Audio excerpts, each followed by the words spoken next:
from Booty. It's a district championship on the line as the Hahnville Tigers entertain the Destrehan Wildcats. And a pleasant good afternoon to you, Ken Trahan, joined by the coach, Danny Ream, on another glorious afternoon. Wind blowing out. For the sake of letting you know that, we'll tell you about the weather coming up. But more importantly, we have the premier matchup in District 7 5A. What else is new? Well, you could say that last year was new because Central Lafourche won the district a year ago. But every other year, Danny, for so many years, it's come down to Destrehan and Hahnville. And that is the case again this year. If Hahnville wins today, they tie for the district title with Destrehan, whereas a victory by the Wildcats, and they're the outright district champs. Yeah, it gets no better than this, Ken. Be in a position to have a Destrehan-Hahnville matchup, which is always special in and of itself, but to have the district championship on the line should be an electric atmosphere out here in Booty today. Field looks gorgeous. Coach Beaudry and his staff have done an outstanding job on this ballpark. Really nice high school facility. And this is what you play for. This is what you work for. This is why you're out there in the freezing cold in January and February to get to today, a beautiful sunny day in late April playing for a championship. Well, it's the second matchup. The first matchup took place 2 days ago. That was over in Destrehan, and Hahnville scored a demonstrative 10-0 victory over the Wildcats behind Joey Soche, who pitched a gem, allowing just 4 hits, striking out 4 for his 5th win of the season. And they beat T.J. Thomas, the ace of the Destrehan staff, his first loss of the year. Hahnville getting it done. 6 runs in the second inning in that game, and they never looked back. Maybe Hahnville's best performance of the season. Yeah, it probably shocked a lot of people that don't pay close attention to the non-district schedule that Hahnville played, but Coach Beaudry played an extremely tough non-district schedule. They took their lumps early on against some of the top teams in the state, Sam Houston and teams like that out in the western part of Louisiana, and they went and took their lumps, but they got better. They got battle-tested. The kids have stayed together. They pulled tighter through the adversity, and it showed the other day against Destrehan, a big game where they had to win to get themselves to the point where they could tie for the district lead here today, district championship, and they were able to do it. Destrehan had a 7-0 pitcher on the mound, as you mentioned, and T.J. Thomas, their ace, and they hit him, and they made the plays behind him. Soche, a real nice right-handed pitcher for Hahnville, threw a heck of a ball game for him, and here we are today. This Hahnville team that a lot of people wrote off early in the year is in a position to tie for a district championship. David Bernard came up big in that game. He's one of the best players on the Hahnville squad, 2 hits and 3 RBI in that contest. And in addition to that, Maxwell Farrell had a pair of doubles. And Soche himself had a couple of hits, including an RBI double. Nathan Rhodes had 2 hits, including a double for Destrehan. The Wildcats are 20-9 overall, Danny. 10-1 in the district. And when we get an opportunity, we'll show you the district standings when we get an opportunity to do that in District 7 5A. And Destrehan, of course, has a chance to win it outright, as mentioned. Now let's take a look at the district standings as we speak in District 7 5A. And, Danny, there you go with Destrehan on top, followed by Hahnville. East St. John's become a good team again, Danny. And, of course, you look at the rest of the standings with H.L. Bourgeois, Thibodaux, along with Central Lafourche and Terrebonne, and you get the picture of this league. Yeah, it's always been a good baseball league, a fun baseball league, a lot of tradition-rich programs. And like you said, East St. John has reemerged. They had a nice summer last year. They committed to their program in a big way over there, and things have definitely turned around. So there's somebody that you've got to, contend with, and just a good baseball league and programs that really, try to compete well on the baseball diamond. Well, Hahnville comes in 13-16 overall. They are 9-2 in the league. And as you mentioned, they got off to a woeful start, 1-12, and they've been swimming upstream ever since. At one point, it looked doubtful that they'd even make the playoffs. Now they're solidly in the playoffs, and we'll take a look at the power rankings coming up here as well in just a minute or so. We'll take a look at that and let you see the 5A power rankings unofficially as we speak, which gives you an indication of where we're at now with regard to this year. And, Danny, there you go with the traditional powers, Barb and Sam Houston at the top. Parkway's a really good team. Rummel saw them earlier this year. Destrehan is 10, and Hahnville is 24. At one point, Hahnville was like 48. So, Yep. They've moved up like 20-plus spots, Danny. Yeah, it's been an amazing ride to watch, and I've kept up with it, being friends with Coach Beaudry and just keeping in touch with everybody during the prep season. So I've watched it, and you're exactly right. About a month and a half or so ago when you pulled up the 5A power ratings, Hahnville was way down at the bottom, maybe 3 or 4 off the bottom, and it's been a heck of a ride for these guys to get back where they are today. They have, and they're in great position now, trying to tie for the district title. I mean, they haven't won one since dating back to 2012, 2013, so it's been a while. That seems unusual for Hahnville, doesn't it? Yeah, it's always been a great baseball program. A lot of tradition here at Hahnville High School when it comes to baseball. I actually coached here with Frank Hazzo back in 2004, 2005 school year, and these people are passionate about the game of baseball. So, I'm sure they would love nothing more than to get back to the top of their district and win a championship.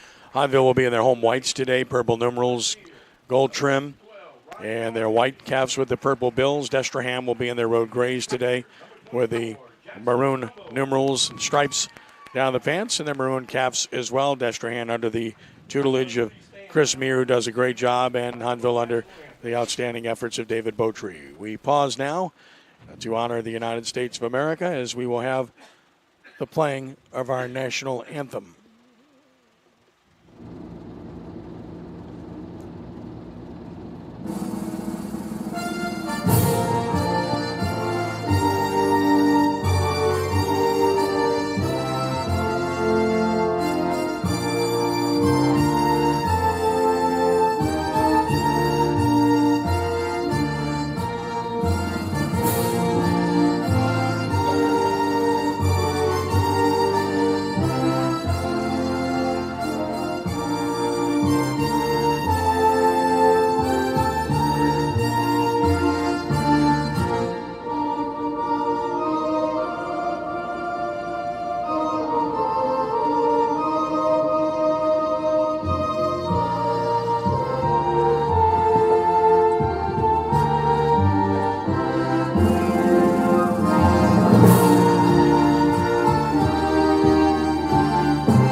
Crowd assembling, as you might imagine.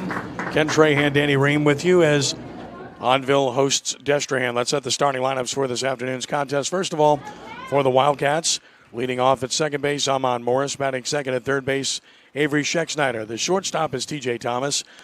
It's Max Jacob cleaning up in right field. Nathan Rhodes at first base hits fifth. Dylan Weber, the catcher, batting sixth. Ty Yos, the DH, hitting seventh. Dustin Weber, the left fielder, bats eighth. And Brock Meir, the center fielder, hits ninth. Morris, Scheck-Snyder, and Thomas, Jacob, Rhodes, and Dylan Weber, Yos, Dustin Weber, and Meir. And on the mound is Josh McCord. For Hahnville, leading off at shortstop, Ethan Chacon. Batting second at second base, Mason Lucky. Hitting third at first base, David Bernard. The cleanup hitter and DH, Joey Soche. Batting fifth in left field, Colin Mays. Hitting sixth, the catcher, is Hayden Theriot. Batting seventh in right field, Maxwell Farrell. Hitting eighth at third base, Dustin Ford. Batting ninth, the center fielder is Ryan Barbier. And on the mound, we'll talk about him in a second, will be Jackson Stumbo. It will be Chacon, Lucky, and Bernard, Soche, Mays, and Theriot, Farrell, Ford, and Barbier. The left-hander, Jackson Stumbo, getting the ball today for Hahnville. He is a junior, 5'11", 185. Danny, tell us about what he's done this year. 2.26 ERA. He struck out 58 guys in 49 2/3 innings. So that shows you the type of ability that he has to put guys away. He's walked 23, he's hit 3, so fairly good control there. And this is his 12th appearance. So this is the guy that Coach Beaudry has run out there a good bit throughout the course of this season. With success, and we're ready to roll here, leading it off. For Destrehan is Amon Morris at 2:44. First pitch of the game is down. We're underway at 3:59, or 1 minute early. So 1-0 the count. Morris has 2 home runs, 8 RBI on the year for the Wildcats. Quickly the 1-0 pitch. That is inside and high, and it's 2 balls and no strikes. Third baseman Ford cheats in a tad. The 2-0. Right down the middle, it's 2-1.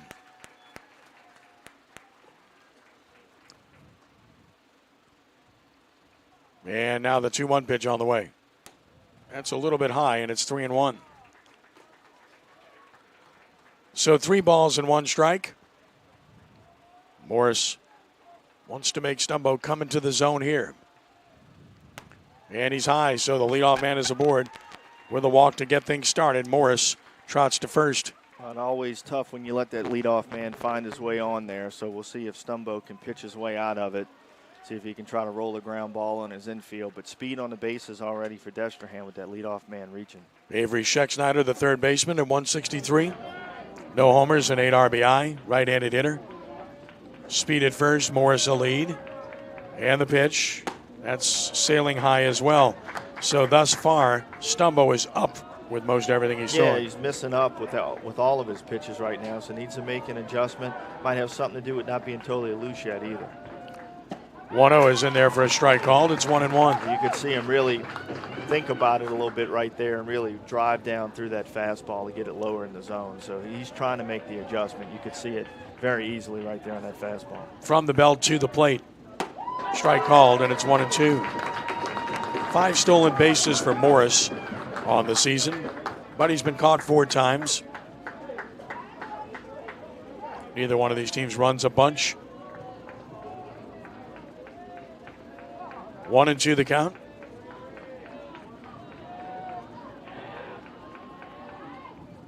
And he took it just up.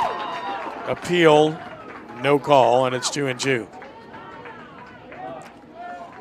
Oh, it looked like he could have swung at it. It looked like the umpire behind the plate also could have called that a strike. Yeah, he could have. Dave Beaudry was saying right there. I agree. Doesn't matter if he swung or not. You should have just called that one. 2-2 pitch. Now he's high and away, so it's full 3-2. If you're Chris Muir, do you start the runner here? Well, you just got to be careful with the left-handed pitcher. So you don't want to give him an out there if he would pick it up and pick off. 3 balls and 2 strikes. Stumbo checking Morris. He is not going, and a swing and a double play ball to short. Second, 1, first, high, safe. That was tailor-made. Good throw. They get the turn, but it turns out to be a fielder's choice. Chacon to Lucky for out number 1. Scheck-Snyder will run it first.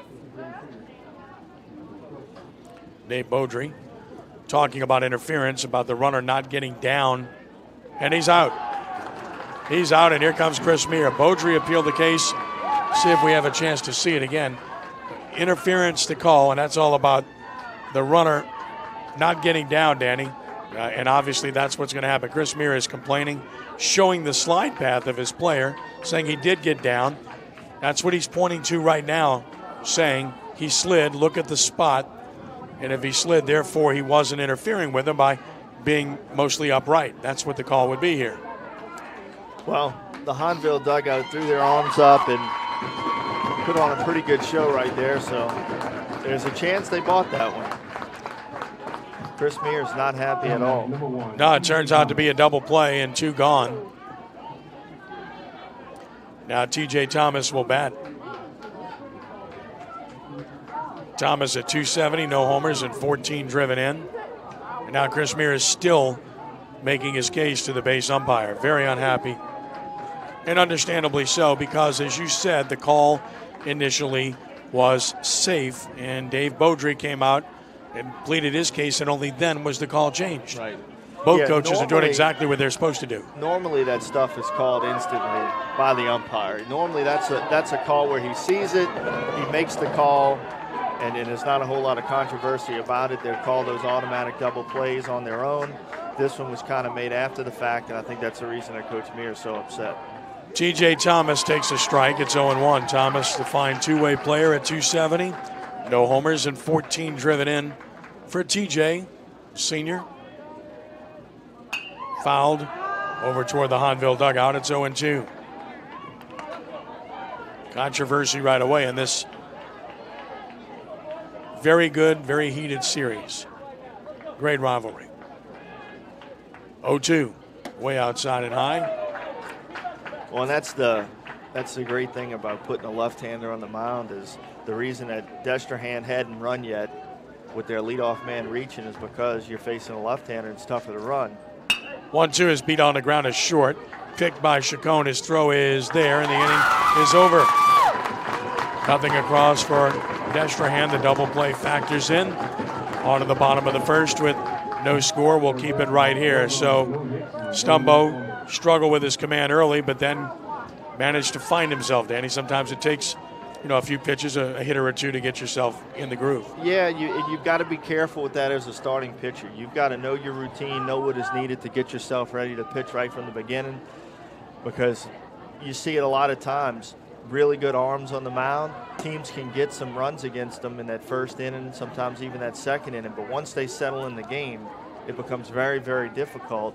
And that's because a lot of times pitchers get out there and they're just not ready to go all the way.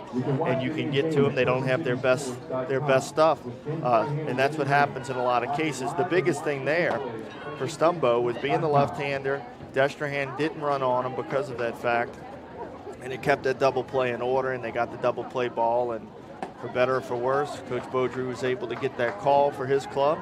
And the 0 goes up for Destrehan in the top of the first. Did you teach him that? It's not a bad idea, if you can get those umpires to go along with you. So, I mean, you could see right from the start of the play that they were waiting to try to, make that a point. Destrehan in the field defensively. Dustin Weber left, Mirren center, Jacob at right. Scheck Snyder third, Thomas short, Morris second, Rhodes at first. Dylan Weber catching, and on the mound is the right-hander, Josh McCord. He is a senior, and tell us about Josh McCord, Danny. Well, he's only thrown 15 innings this year, Ken. He's a guy that's had a little arm tenderness that he's had to kind of work through. So this is only his 6th appearance of the year, but he's a veteran-type guy. He's been one of their better arms in the summer and last prep.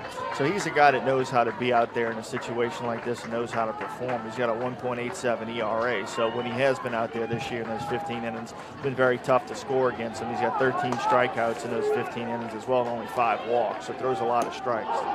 Fastball is up for ball 1 to Ethan Chacon. The leadoff man is hitting .310. No homers and 12 driven in. Open stance right side. The 1-0 pitch. Fastball up, it's 2-0.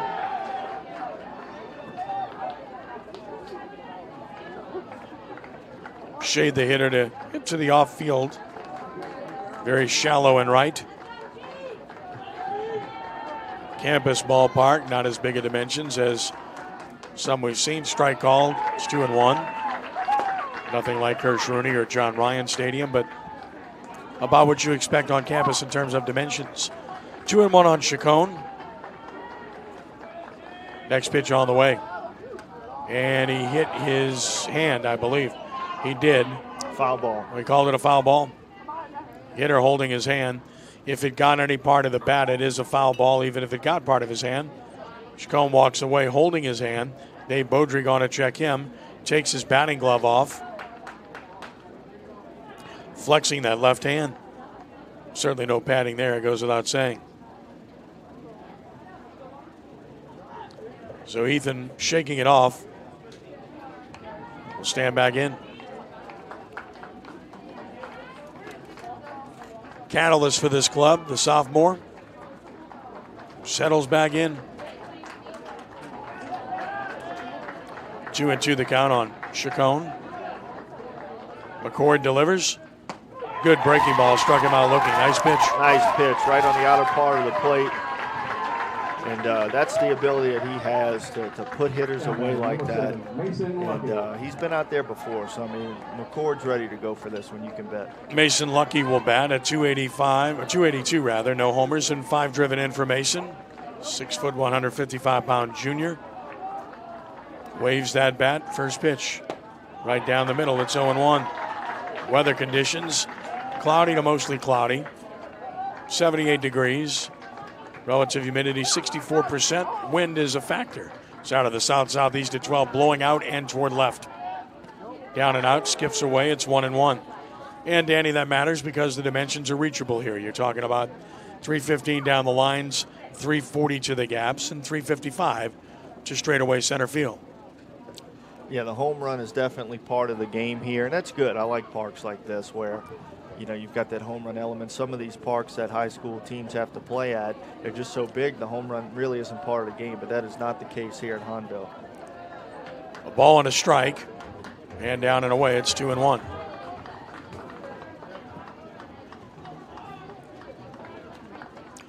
shade this hitter to hit to the off field as well. 2-1 pitch. Strike called, 2-2. McCord's doing a good job against these right-handed hitters of painting that outside corner with his fastball. 2 balls and 2 strikes. McCord the sign, ready with the 2-2 pitch. Climb the ladder, he did not go. They appeal, he didn't swing. It's 3-2.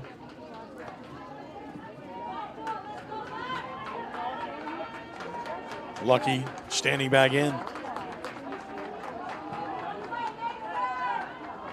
Payoff pitch. Got him looking, 2 gone. Good pitch at the knees. Takes care of Lucky for the second out. Good fastball as a pitcher strike at the knees. Outer part of the plate, got the call from the home plate umpire. A big second out here in the bottom of the first from McCord. David Bernard, the first baseman, hits. 318 batter, no homers, 22 driven in. Swings and doesn't get the heater. Ran that one in right on his hands. That pitch had some really good arm side run to it.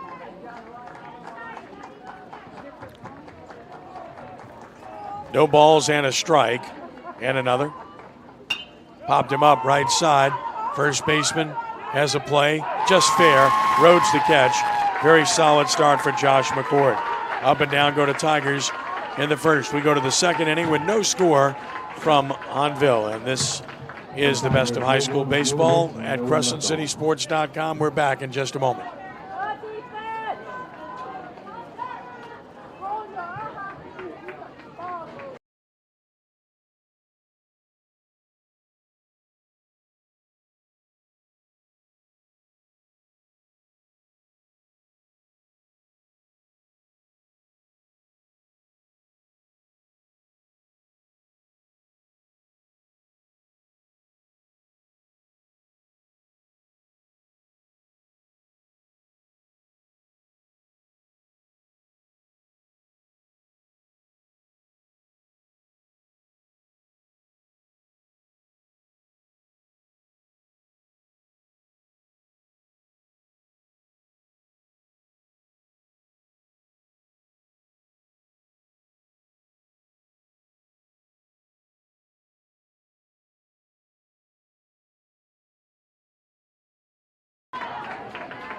Second inning begins with no score. Ken Trahan, Danny Ream with you.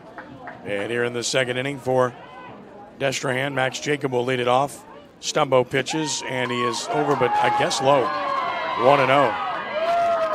A few pitches so far that have looked pretty good. They haven't been called. Reaction predictable. Fouled right side. First baseman over, no play. And it's 1-1. 17th pitch for Stumbo. 8 have been strikes. Walked 1 in the first. Got the controversial double play behind him. Jacob, best hitter on the team, takes a strike called, and it is 1 ball and 2 strikes.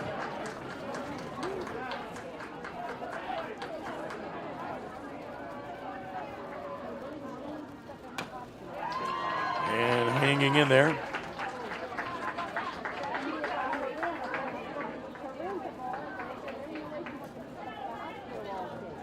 Still 1-2. Terrio the sign. Stumbo with another towards short. Chacon has it, sets and throws, and got his man by a step. Round number 1. Well, Stumbo's done a nice job so far, getting ground balls on his infield, and that's what you want. You want a pitcher that's going to pitch to contact. Let those guys behind you make plays, keep them sharp, keep them in the game, make them a part of things. You see so many pitchers at this level, they feel like they at least show that, they think they have to strike everybody out. That's not the case. Here's Nathan Rhodes. Good breaking ball, best he's thrown thus far for a strike called. Rhodes at 289, no homers, and 14 driven in. Big first baseman waits. Here it comes. Fouled. It's 0-2. It looks like Stumbo's got much better command now, probably fully loose. Hot and sweaty up there, ready to go. He's got better command of both pitches here in the second. No balls and 2 strikes. Here it is. High and away. 1-2.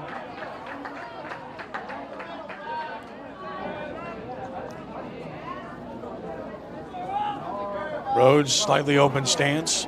1-2. Fouled right side, and that is unplayable. So he hangs in at 1-2.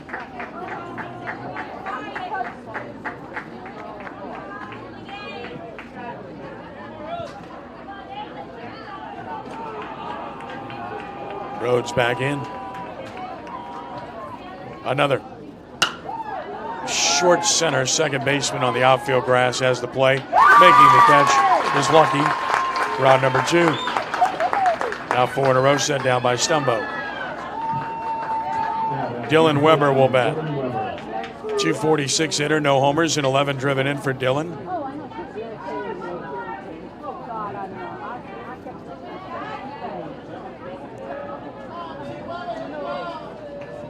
First from Stumbo. Bunts it. Good bunt. Has a chance to beat it. And beat it. Very nice play by Stumbo. Made it very close. But a good bunt by Dylan Weber nets him a 2-out single. Yeah, well placed. Drag bunt right there. Forcing the pitcher Stumbo to come off the mound and make a very tough play with his momentum taking him away from the throw back to first. And Weber hustling down the line, got there just in time. Josh Vigner will run at first, courtesy runner. So Vigner at first. Ty Yos will bat, the designated hitter.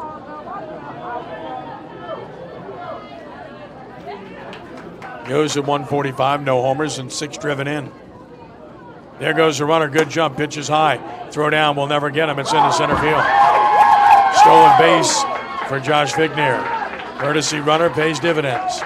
Yeah, I mean, that's the nice thing. I know you don't really care for it, Can't but stand that's the nice thing about the courtesy runner at the high school level is that you can put some wheels on the bases if your pitcher or catcher reach. 5th stolen base of the year.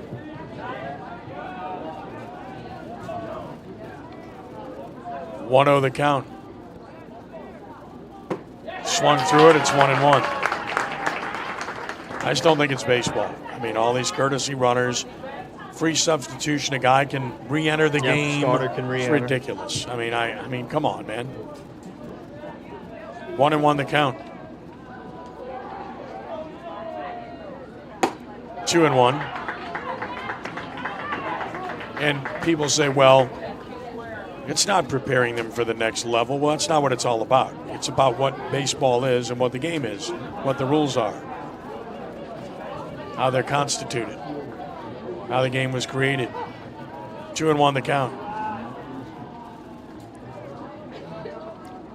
It's 2-2 now. For that matter, I can sit here and debate you about the DH for the next 100 years as well if I was still on this earth. And I understand it. I'm not a fan of it, but I understand it. It has added offense. You can't tell me that the American League and National League games are not markedly different. They are. Just look at the average time of game.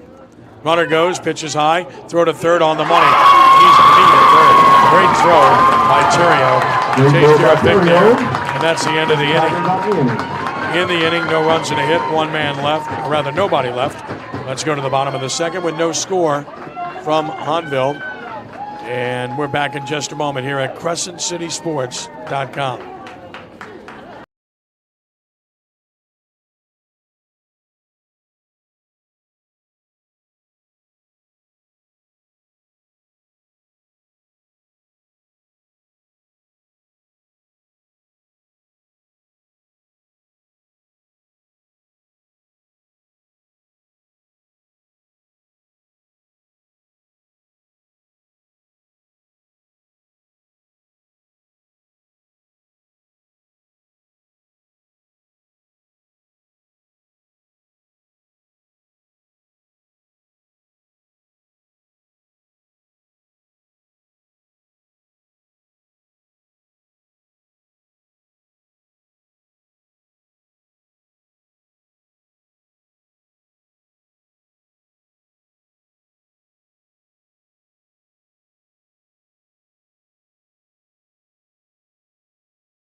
Crescent City Sports Prep Baseball is brought to you by Gibbs Construction, a leader in the construction industry in Louisiana and the Gulf Coast for more than 35 years, transforming dreams, visions, and plans into reality. Gibbs Construction. Joey Saucier.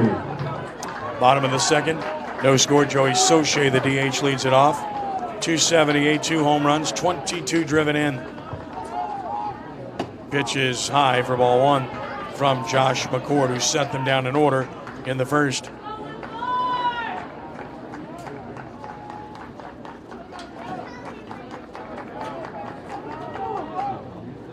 Nice slider there, Danny. Yeah, he's doing a good job of putting those breaking balls, whether it's a curve or the slider, on the outer part of the plate away from these right-handed hitters, and it's making it really tough on them. 1-1 the count. Threw the fastball by him. He's throwing good sequence of pitches. And he's throwing that two-seam fastball that's got really good run on it, and you can see it. It's just running right into these right-handed hitters' hands. Now the 1-2 pitch in the dirt. It's on fastball, slider, in this sequence. It's 2-2.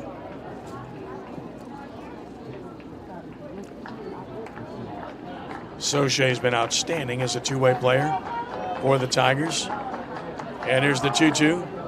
Popped him up on a slider, left side of the infield. Thomas, the shortstop, 1 gone. Yep. Got him out in front on the breaking ball there, just lifted it. Nice, easy win to Thomas and short. Tigers, number 6, Colin Mays. Colin Mays will bat. Mays, a left fielder at 266, no homers, 11 driven in. Fastball high.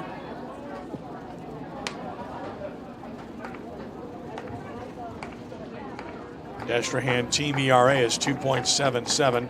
It's a large reason why they've won 21 games. Swing and a miss. 1-1. They haven't hit much this year, much to the dismay of Chris Meir.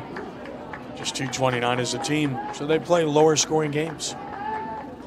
Fastball flied to right. Right fielder over toward the line. And the second baseman makes the play going out. Morris, the catch. 2 gone.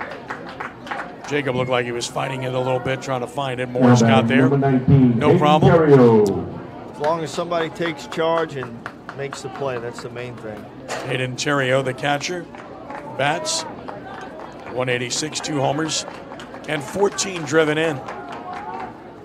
Good breaking ball. It's 0-1.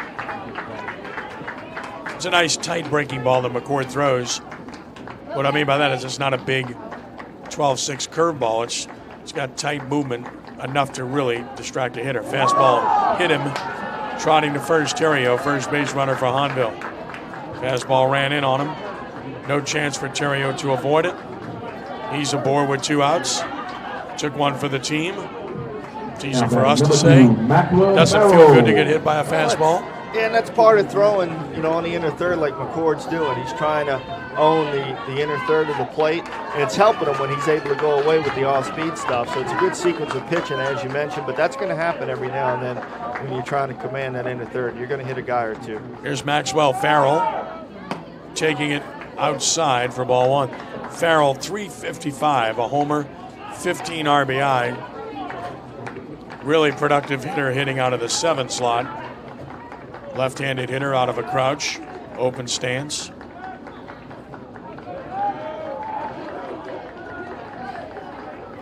(1-0). And that's a little looping base hit to left. Stopping at second will be the courtesy runner for Hahnville, and that is Bryson Thomas. Cap running for Terrio. That's the old saying. It's not how hard you hit him, it's where you hit him, because that one was just capped right off the end of the bat. He just found a spot in between short and third and fell in there for a base hit. Really nice piece of hitting. Now you know why he's hitting 355. He just reached out, poked it that way. Dustin Ford, 184, no homers, and 7 driven in for the third baseman. Breaking ball strike. It's 0-1.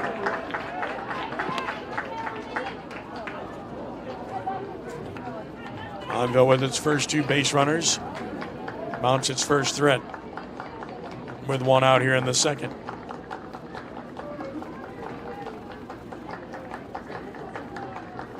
And the 0-1. Out of right side foul, and it's 0-2. I am quite hoarse, and I have an excuse. Radio shows every night, tours of the Saints Hall of Fame Museum every morning, and doing 10-inning baseball games. The night before. 0-2, here it is. Swing and a miss, great breaking ball. Gets him, and the inning is over. No runs and a hit, 2 stranded. First 2 left by Hahnville. We played 2. No score from Bougie here at CrescentCitySports.com.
On to the third, no runs, 1 hit, and no errors for both teams. And here in the third, Wildcats, number 19, Ty Hughes will be back at the plate. He was up there when Vigner was out stealing to end the second. So here's Hughes, and the first pitch is a swing and a miss. Stumbo gets ahead.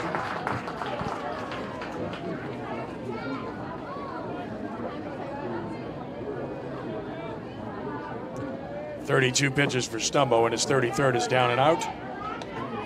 And it's a ball and a strike. We always pay attention to pitch count, but more so this year since the max number's been reduced to 115.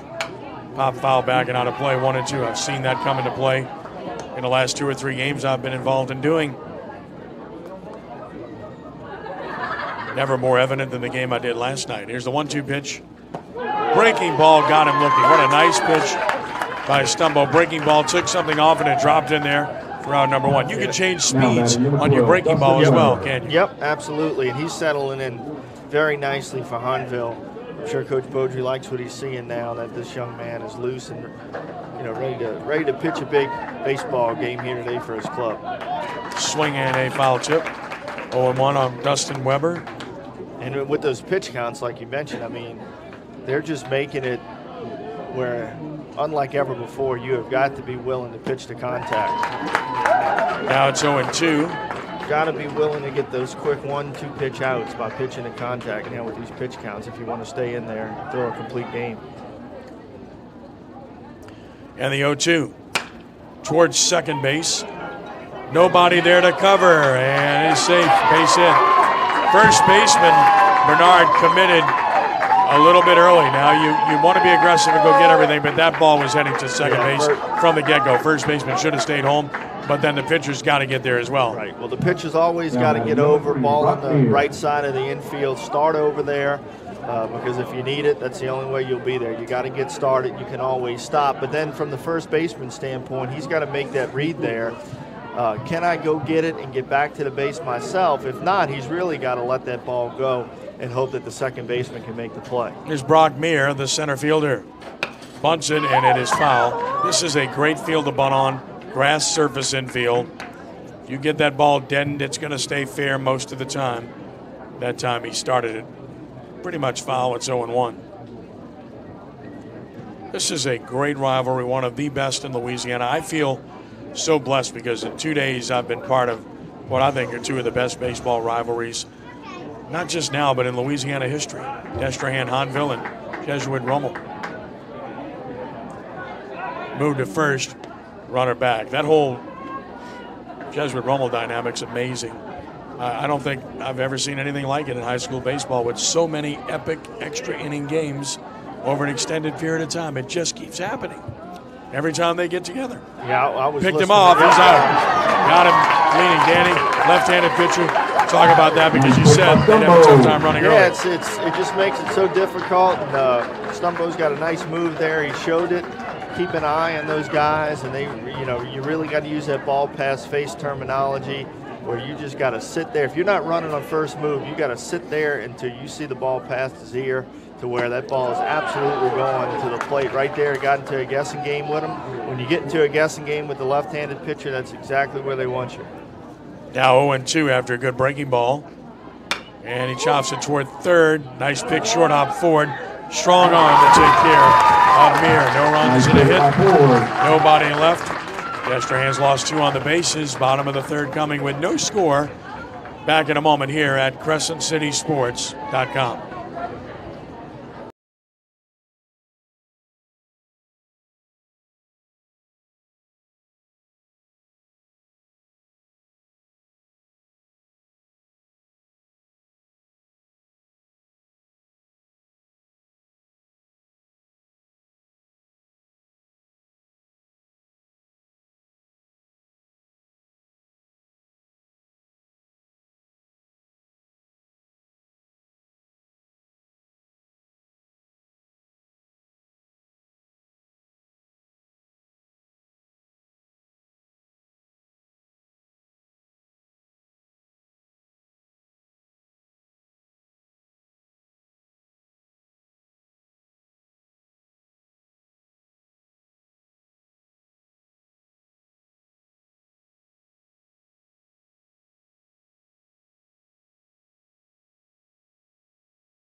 Bottom of the third and no score. Ken Trahan, Danny Ream with you. And Ryan Barbier will lead it off in the bottom of the third. Then the top of the order, Ethan Chacon and Mason Lucky against Josh McCord, who's thrown 28 pitches in 2 innings. He's fanned 3, he's hit a batter, given 1 hit. Barbier, 244, no homers, 9 RBI. Pitch on the way. Bunted toward third, coming to get it, Scheck-Snyder. Fields it, throws it, nice play. 1 out. Scheck-Snyder was in on the grass, so he kind of thought that might happen. He got the bunt there and got to it very, very quickly. Made a nice, strong throw across the diamond for the first out. Both of these teams trying to find a way to build some offensive momentum. Neither one's been able to really do it so far. Ethan Chacon struck out looking in the first. Came in at .310 on the year.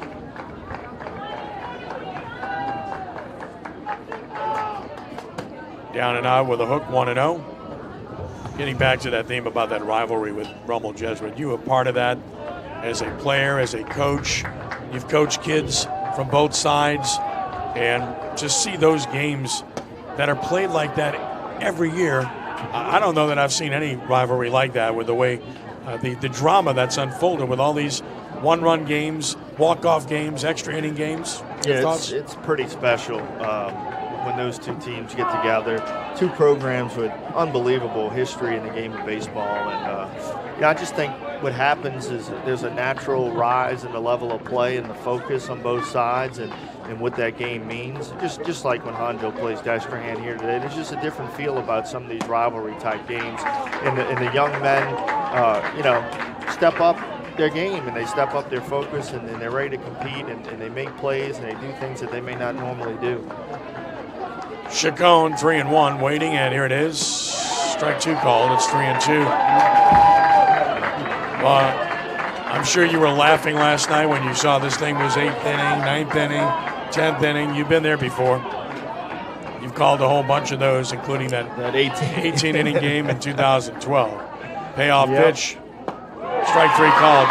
Great pitch again by McCord. Second straight time he's had Chacon looking. And that's on number 2 and strikeout number 4 for Josh McCord. Well, McCord looks really good. He had to fight through some tenderness this year and probably hasn't thrown as much as Chris Meir would have liked him to at this point. But, he's a veteran-type arm, and he's a good guy to go to in this spot. Strike called to Mason Lucky, who struck out looking in the first.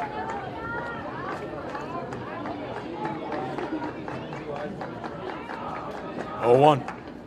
Up and in, 1-1. We've had some great extra inning games in these Hahnville Destrehan games we've done over the years. We had that one where that ran out of daylight. Yep. Unreal. Like I said, 2 of the best rivalries, period, in this sport. 1 and 2 the count. And to see them on back-to-back days is special. That's why I do this. A lot of fun. Yeah, it's a fun time of the year when you have these big district games and you get these rivalries meaning something even more so. Slider just missed the outside edge. Good pitch, but just off the plate, 2-2. Lucky, smart to lay off. McCord's just doing a good job of being around the plate with everything, and that's how you start getting some of those borderline calls to go your way, is when every pitch you're throwing is just flirting with the strike zone. 2-2 is up and out, and it's full 3-2, second straight full count.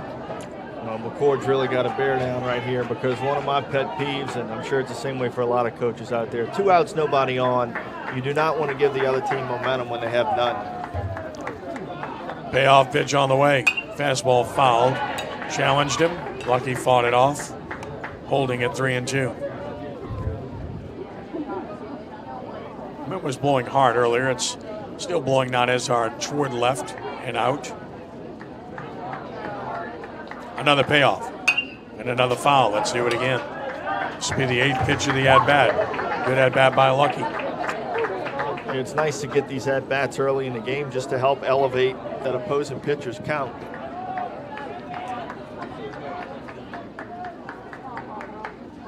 Breaking ball beat on the ground, deep short. Backhand Thomas, long throw across and safe. That'll be a base hit. Got to be a base hit for Mason Lucky. Looked like he had it beat, Danny. Once he hit it toward the hole, and it wasn't that hard. That was a very, very difficult chance. Yeah, the ball was deep in the hole. Thomas did a nice job of making a clean backhand play on it, and just couldn't quite get it over the first in time. Second hit for Hahnville. And now David Bernard bats. Popped out to first to end the first. See if Lucky wants to do some running with 2 outs. Breaking ball strike, 0-1. Sun shining through now, really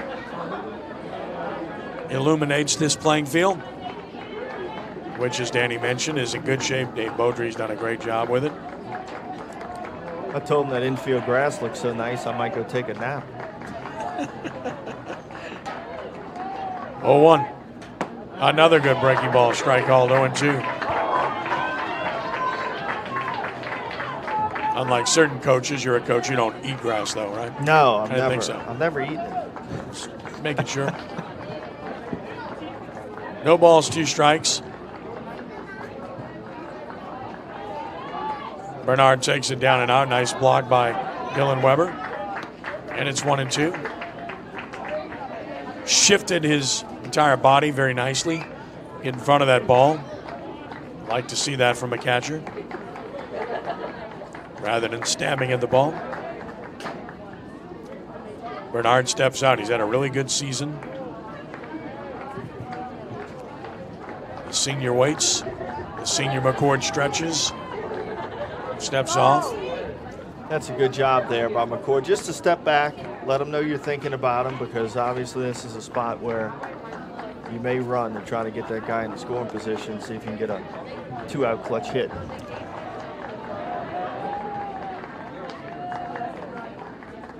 And throws over.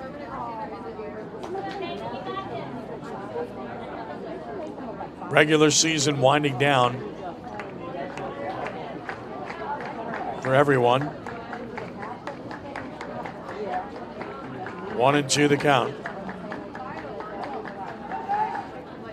Popped him out of play. Bernard stays alive. Destrehan has a non-district game Saturday scheduled against Dunham. That's a Power Points game that they scheduled against a good program. A lot of teams do that, Danny, right at the end of the regular season. Yep, and it helps bridge that gap into the playoffs. This is Hahnville's final regular season game. Runner going and a foul. Out of play, Bernard again, right side. So Lucky was going there. Count holding him 1-2.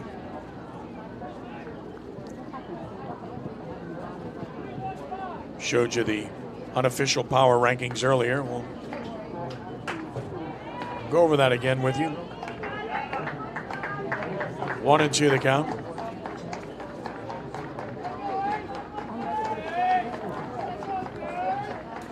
Here it comes. Strike 3 called over the inside corner of the knees. Quality pitch by McCord. Is doing a great job. No runs a hit. A runner stranded. That's 3 left by Hahnville and 5 strikeouts now from McCord. We played 3 with no score. Pitchers duel emerging here in Boutique. Back in a moment here at CrescentCitySports.com. Tigers, no runs.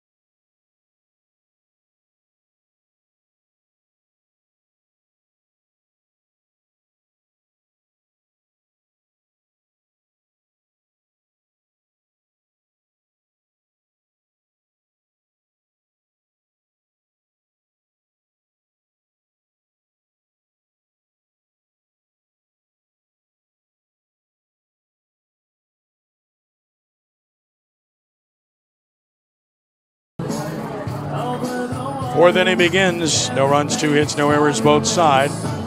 And back to the mound goes Jackson Stumbo. He's faced a minimum through 3 innings because Destrehan's lost 2 runners on the bases. So the top of the order, Amon Morris will start the 4th. Morris walked his first time. Well, this one's looking more and more like a pitcher's duel. So see if Morris can get on base again and help Destrehan try to get something started. See if Chris Meir decides to play a little small ball if they get some guys on, because 1 or 2 runs may win this one.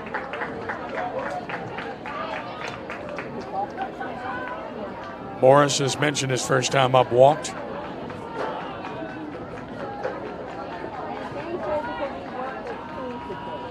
Doesn't get this one. Finds himself in the hole.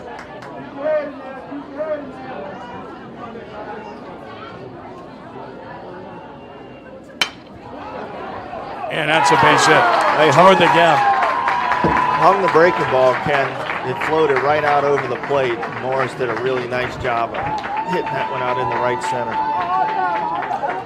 Morris aboard as the leadoff man for the 2nd time in the game, doing his job very well. And here's Avery Scheck-Snyder, a good hitter, came in at .385. Avery only played in 13 games this year. It's good to have him in that lineup for the Wildcats. He was hurt for a while. Cranks this foul and out of play left side. Off speed pitch. It's 0-1.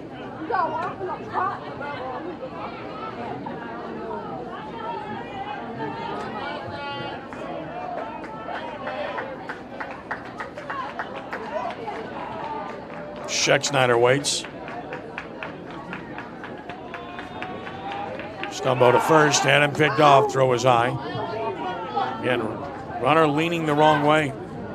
An indication of 1 of 2 things. Either he's just not reading it well, or he might have been going.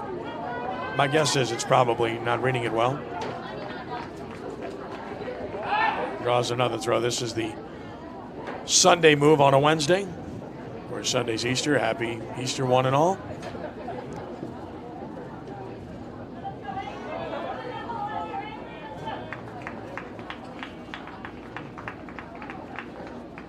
High, 1-1. I'm sure Danny and I will both be in church Sunday per usual. The difference is Danny's still got that Easter egg thing going. I'm past that phase. Yep. Sure you'll enjoy that. Yep, we've got the Easter egg pretty close to first. Dying festivities. Of course, dye the eggs. Yeah, dyeing the eggs, and we'll have way too much candy in the house. I think Chris Meir wants to ask about a balk. He's questioning the base umpire about Stumbo's move to first. And he knows he's not going to get the call here, but he's trying to plant the seed because, let's keep in mind, he saw what Dave Beaudry did earlier in the game. Right. Well, it's a cat and mouse game, just trying to see if you can get an edge for your club and trying to get a call. And, puts a little doubt maybe in that pitcher's mind, too, if he can continue to do what he was feeling pretty comfortable with because of what was said to the umpire. So just trying to break things up. The rule is for a left-hander, basically, is you have to make a step. You have to take a step towards first base. Some of these guys get in no man's land. They get in between, and that's where you can get those balk calls on them. And then you get a breaking ball that didn't break. You also get into the head of the pitcher a little bit when you do that, right? Absolutely. No, that's all part of it for sure. 2 balls and a strike. Suddenly, Stumbo loses the zone. It's 3-1. Schexnayder dictates here with good speed at first and nobody out.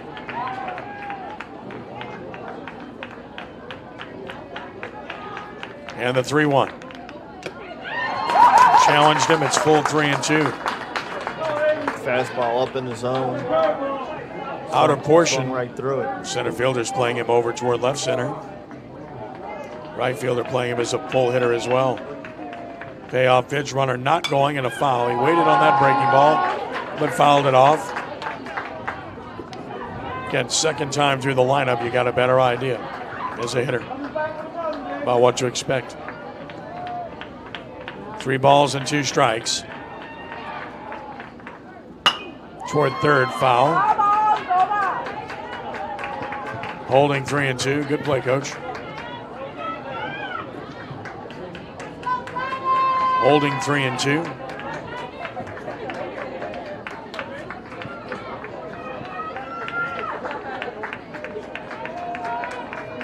Another payoff. Struck him out swinging. Runner for second. He will be safe. Has to be a strikeout. Wild pitch. Well, it's a quality at bat there by Schexnayder just because of how many pitches it took to retire him, and that it allowed, because of the fact that he kept fighting, it allowed the pitch to be thrown in the dirt that Morris could move up 90 feet. So the way this one's going, that's a huge run for Destrehan sitting out there at second base. Ty Thomas grounded to short his first time. He's driven in 14 on the year. First pitch is low. And the catcher, Cherio, out to have a word with his hurler. Showed you the numbers earlier in terms of unofficial 5A power rankings. Barb, Sam Houston, just minuscule difference between the two for the 1 and 2 spots. Parkway third, Zachary 4, then a drop off to West Monroe at 5, Ruston at 6, Lafayette 7, Acadiana 8, Live Oak 9, Destrehan at 10. High. And it's 1-1. North Shore's at 11. They're a good club. Houghton 12, Dutchtown 13, Sulphur 14, Airline 15. Denham Springs at 16. Thomas waits. Stumbo turns towards second. It just kills me not to hear the New Orleans area Catholic schools sprinkled in those power ratings. That used to be just a fun thing when you got to play those teams in the playoffs. Everybody together, that was a bunch of fun. Dream on. High. So Stumbo struggling a bit with his command here in the fourth.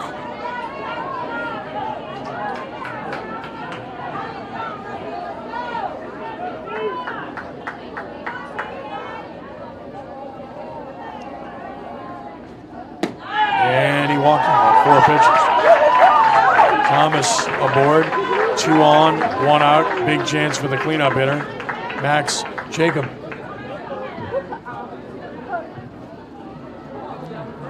Visit to the mound.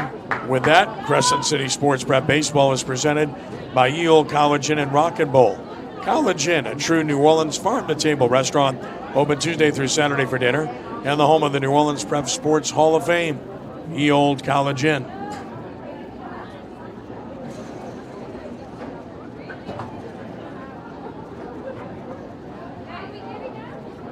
Long visit to the mound. Umpire trying to go break it up. And Crescent City Sports Prep Baseball is presented by Ye Old College Inn and Rock and Bowl. Rock and Bowl, now with 2 locations on South Carrollton Avenue, New Orleans, and Jefferson Street in downtown Lafayette. See a full schedule of entertainment at rockandbowl.com. That's a great parlay. Ye Old College Inn, I love having dinner there. Barbecue shrimp to me is the best I've ever had in my life, anywhere in the world. Atmosphere is great. I stuck my picture on the wall for some reason. And then Rock and Bowl, the quintessential entertainment capital of New Orleans. What a wonderful place. Doesn't get any easier to have fun. Eat dinner at College Inn and walk right across the parking lot. Music every night. Max Jacob bats. Strike is called, 0-1. Jacob grounded to short in the second. And, of course, if they need any building done, they call Larry Gibbs and Gibbs Construction, right? Our sponsors do it all. 0-1 the count. And another. Up the middle. Knocked down. Recovers. Goes to first for the out. Staying composed at Stumbo. Now, if he fields it cleanly, he's got a chance to turn 2, but give him credit, he did not panic, Danny. He probably saved the base hit because that ball was hit hard back at him. Did a good job of getting some leather on it. Number 5, Nathan Rhodes. Getting the baseball and getting that sure out over at first base. So now this is a huge spot right here. Top of the 4th, 2nd and 3rd, 2 outs. Big, big spot for both teams. And a chance for Nathan Rhodes. Popped to second his first time. He's driven in 14 runs. Trying to break the scoreless tie. Off speed, down and away.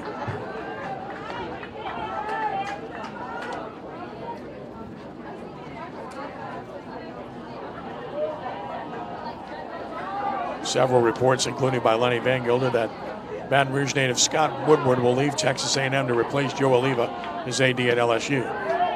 Ball inside. It's 2-0.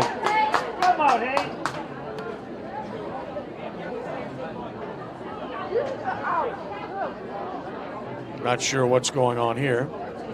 Catcher to the mound. May have something to do with signals with a man on second.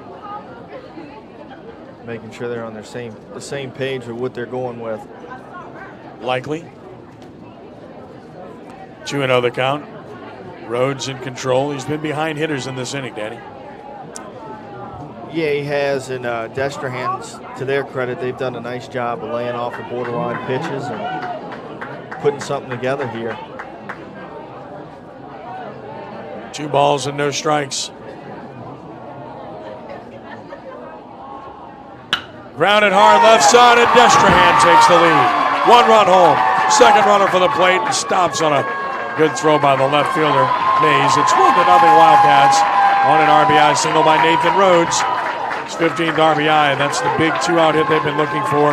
And that's the first run Destrehan has scored against Hahnville in 11 innings this season. Well, you got to have guys stepping up, getting the big hits for you with 2 outs. And that's a big one right there just to give you the lead, let you feel a little bit more comfortable in your dugout. It's a big hit right there. And the biggest thing that Hahnville has to do now is make sure that they don't get another one. You know, you've got to score 1 anyway, so that's not the end of the world that they've got 1 on the board, because you can't win with 0. So you know you got to score, so you just got to settle yourself down and make sure that 1 run does not turn into 2 or 3 or 4. Pitch on the way, and that is just down for ball 1. To Dylan Weber, who singled his first trip. Still first and third, 2 outs.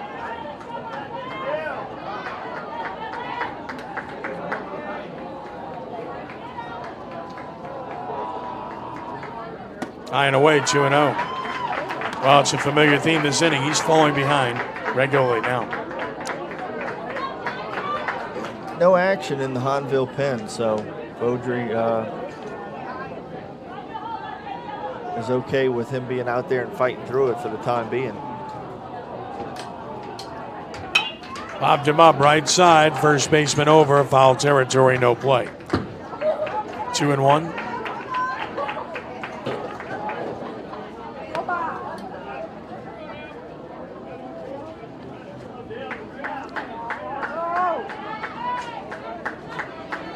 Wildcats have broken on top. 2 base hits, sandwiched in with a walk.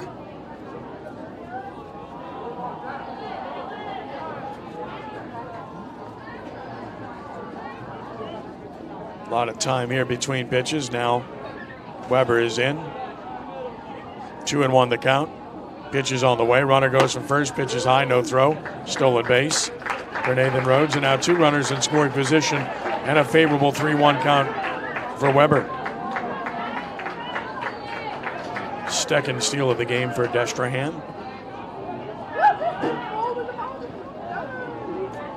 Weber waits for the 3-1. And here it is. Hit him. Would have been ball 4 anyway. And now the bases are loaded with 2 outs for Ty Yos. And Stumbo really struggling with his command here. Yeah, he's lost the command here in the 4th inning. And he needs to just try to settle in. Like I said a few minutes ago, at this point it's not about the 1. It's about making sure it stays just 1. And that's what they're flirting with right here, is Destrehan being able to get a pretty big inning if this continues. Josh Vickner will run it first. And here's Ty Yos with a big chance, struck out looking his first time in the 2nd inning. Bases loaded, 2 outs. Stumbo elects to work from the stretch. And got the strike over the outside edge.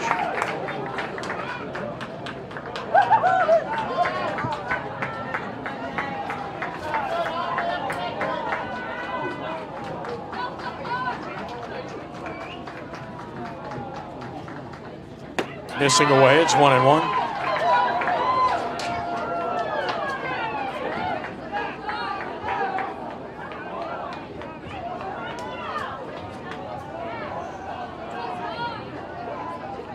One ball, 1 strike, bases loaded, 2 outs. Way high and outside, 2-1. A matter of confidence, is he not finishing, or suddenly he's just lost command? Yeah, I don't know if it's fatigue or what the issue is here, but he is just, or if the situation has kind of overwhelmed him, but he's just kind of lost command. 2-1. Nice pitch, strike call, popped out of the catcher's mitt, but it was there. Now it's 2-2. So this is the money pitch for Stumbo. He does not want to run it full. No, 2-2, this way you want to go get him. Throw your best pitch right here. Yos has driven in 6. Now the 2-2. Checked his swing, did not go. And now it's full 3-2, and now the merry-go-round begins. Biggest pitch of the game coming here. It's a 1-run game, could change in a hurry here. 3 balls, 2 strikes, bases loaded, 2 outs. Yos waits, Stumbo stretches, runners take off. Fouled it back, let's try it again. Yos making Stumbo work. Holding at 3-2.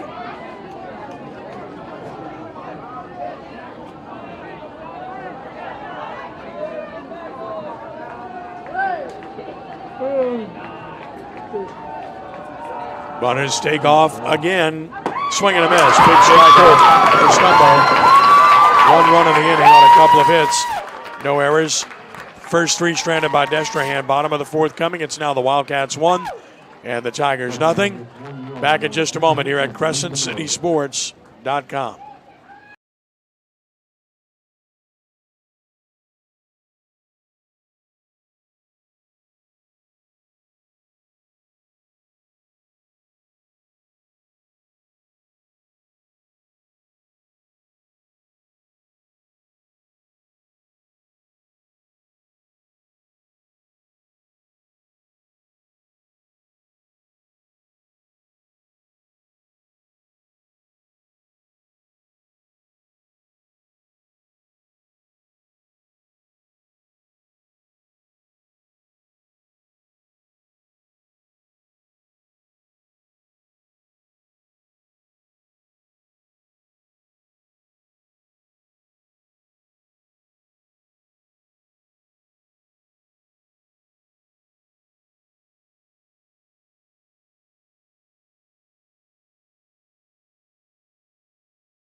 We head to the bottom of the fourth inning. 1-0. Destrehan on top of Hahnville. Ken Trahan along with Danny Ream. As the fourth inning is set to begin. For Hahnville, trying to get the run back. Joey Soche leads it off against McCord, who's been very good. 48 pitches in 3 innings. He's hit a batter and struck out 5. There's that good breaking ball for a strike. He's had that from the start, Danny. Yeah, he's had multiple pitches that he's been able to throw pretty much whenever he wants, and that's made it really difficult on these Hahnville hitters. 0-1. Down. Even at 1-1.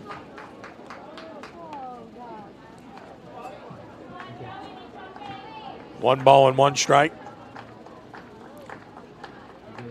Here it is. Toward third. A high hop. Schexnayder, good job into the body and a strong throw for out number 1. Took a late high hop, as you mentioned there, and Schexnayder did a nice job of adjusting to that. A normal ball right there. And that area would have been a flip of the mid up, but it took that so late that he couldn't. He just kind of had to catch it with his body in a lot of ways and made a nice strong throw across. As Colin Mays popped to second in the second inning. Takes it over the outside edge for strike 1. Crescent City Sports Prep Baseball is brought to you by Gills Bar. For more than a half a century, offering services, solutions, and support for businesses and associations looking for happier constituents and healthier bottom lines. And headquartered on the North Shore. To learn more about how Gills Bar can help your business, visit gillsbar.com. Thanks to Hank Miltonberger and Gills Bar for their continued support of high school sports. 1-1 to Colin Mays. Up and in, 2-1. Spells it M-A-I-S-E. Not to be confused with M-A-Y-S or M-A-Y-E-S. Or R-I-E-H-M. Here's the 2-1. And it's 3-1. Well, Hahnville wants to try to answer right back here, so if Mays can find his way on, that'll be the first step. One of the biggest things to always stress is when the opponent scores, we got to score. We got to get in the dugout and find a way to match it. 3 balls and a strike.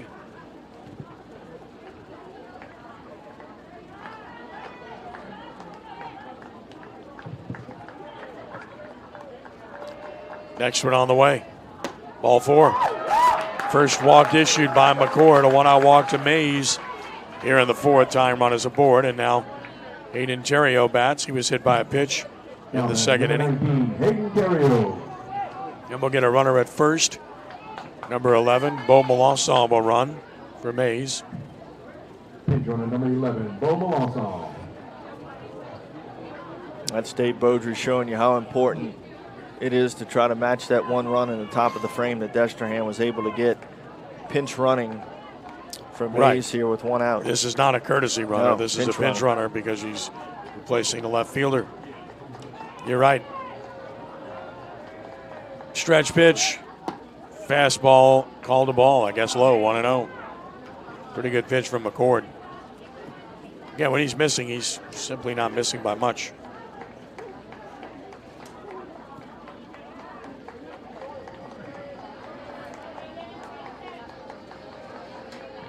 (1-0). Pop foul, backing out of play, 1-1.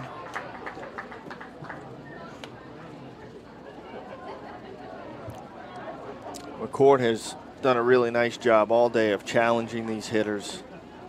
Nothing has come easy. A ball and a strike.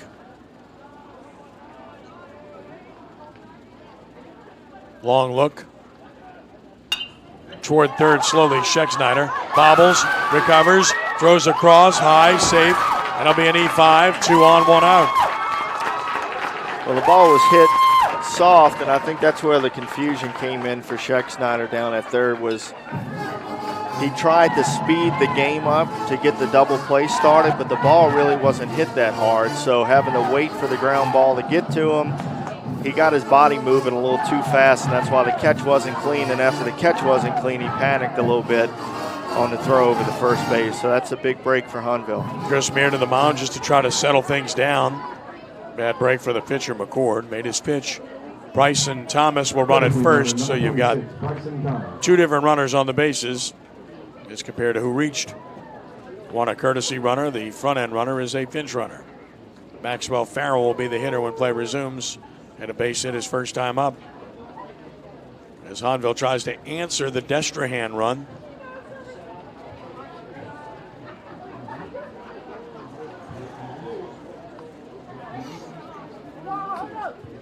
Scheck clearly upset with himself, but he needs to flush that one and get ready to go, because when you hang your head, the next one will find you real quickly. Let it go. Maxwell Farrell bats.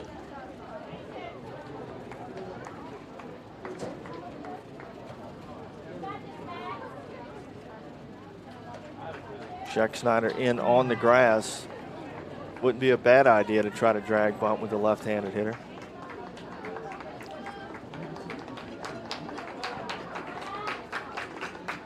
Second baseman, shortstop peel off the pitch.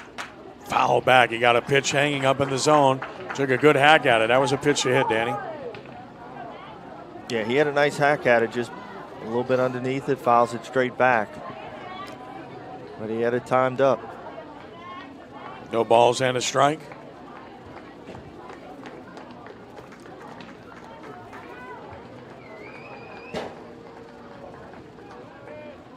Foul back, it's 0-2. Good fastball. McCord put that one outer part of the plate down by the knees. Farrell not able to do a whole lot with it, fouls it off. 0-2 the count. So this is a guy that if you're McCord, you need to try to take yourself. Get the 2 outs, that way your defense can back up and you got forces all over the infield.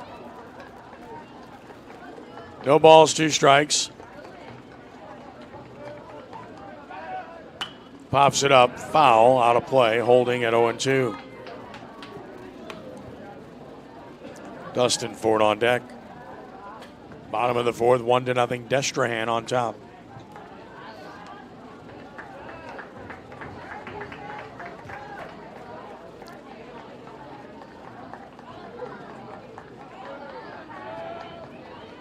Runners lead. Inside move, nothing happening. With Melanson, the runner, at second. Again, we've seen a lot of jockeying by Thomas and Morse. They'll start near the bag, Danny, and they'll feign toward the bag and then typically peel off. You see this very much? Not a ton at this level, to be honest. Normally one guy will do more holding on than the other, but as you mentioned, both of them in there tight, and then they break away. High and away. Some people would say, well, it's window dressing. They're just going to break away. But the one time you think that, if you're a base runner, you get picked off. And they're communicating on the second baseman and shortstop the whole time. They'll talk right when the pitcher goes to the stretch. Might have a chance to see that in the background here. There they go. Gloves over their mouths, break toward the bag, peel off, foul back. It's an interesting dynamic to watch every time. Everybody has a system.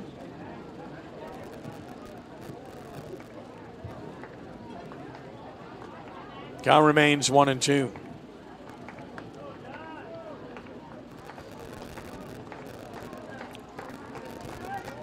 Stretch by McCord. And the 1-2. Great pitch. Struck him out looking over the inside edge. You can't make a better pitch than that, Danny. No, great fastball. Came right on the inner third. Completely froze him up. 2 gone. We're going to get a pinch hitter here. It's going to be Colin Zarang, the sophomore. So Zarang is for Dustin Ford. Dustin Ford, by the way, is the brother of Dax Ford, the star at John Curtis Christian. He's heading to UL Lafayette. Colin Zarang gets the opportunity here. 250 batter. No homers, 2 driven in. Lefty swinger. Stretch and the pitch. Fastball, line drive, base hit, right center field. This game is tied. 1-1. Second runner for third. The throw is cut off. They got the runner caught, and he's going to be dead. That's a bad base running play. Takes Hahnville out of the inning. Boy, that just kills a potential rally there. It is an RBI single. So it's a RBI single, and a runner's out at second. Dave Beaudry not happy about it, but we've got a tie game in the inning. A run on a hit with an error, and a runner stranded. We've played 4. Let's start over. We're tied 1-1. And we're glad you're watching here. Back in a moment at CrescentCitySports.com.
Back even, tied at 1 as we go to the 5th inning. Ken Trahan, Danny Reen with you. Give Dave Beaudry a lot of credit. He went to the bench for the pinch hitter, and he delivered, Danny. Yeah, great job of going to your bench and using some other guys. Zarang came in and got the job done to tie this thing up. And not the greatest base running decision there to end the inning, but that big run to tie things up had already crossed home plate, and that was really, I guess, the main thing, is that you were able to match that one run that Destrehan had put up in the top of the inning. 1 pitch, 1 out. Here's Weber with a little soft liner to the first baseman Bernard, and now Brock Meir bats. Grounded to third his first time, and Stumbo a strike called. It's 0-1.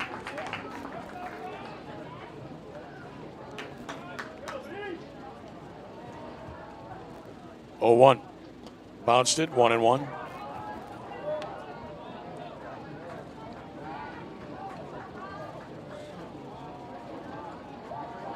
Stumbo entered this inning with 72 pitches. This is lucky. Easy chance. 2 gone.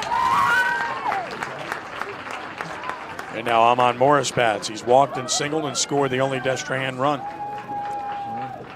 This is what you need if you're Hahnville. Get a quick 1-2-3 type inning, get right back in the dugout. You clawed the momentum back in the bottom of the 4th when you tied things up, so you can get a 0 up on the board, get right back in the dugout. You got 3 offensive at-bats left, and they've only got 2. Pretty good pitch there, called a ball. That looked good from Stumbo.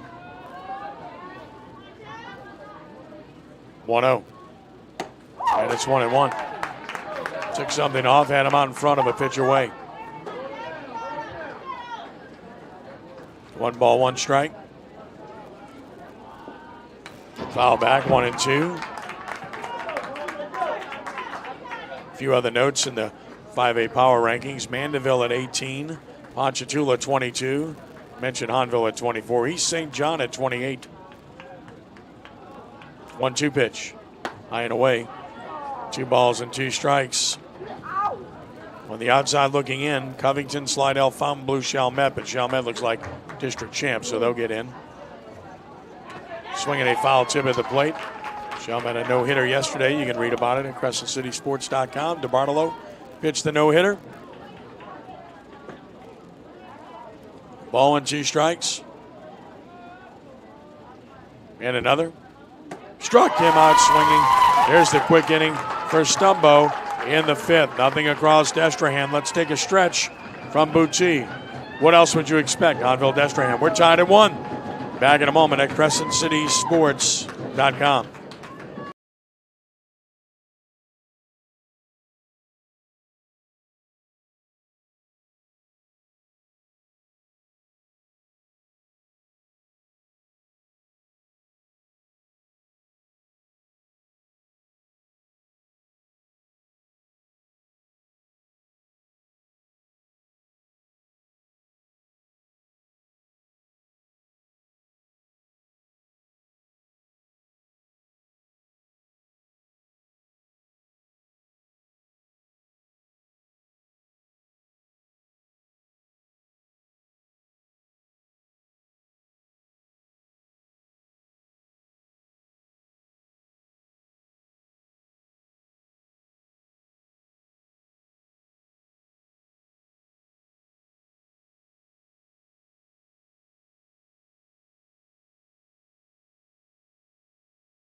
On we head to the bottom of the 5th inning, tied at 1. Ken Trahan, Danny Ream with you from Bucci.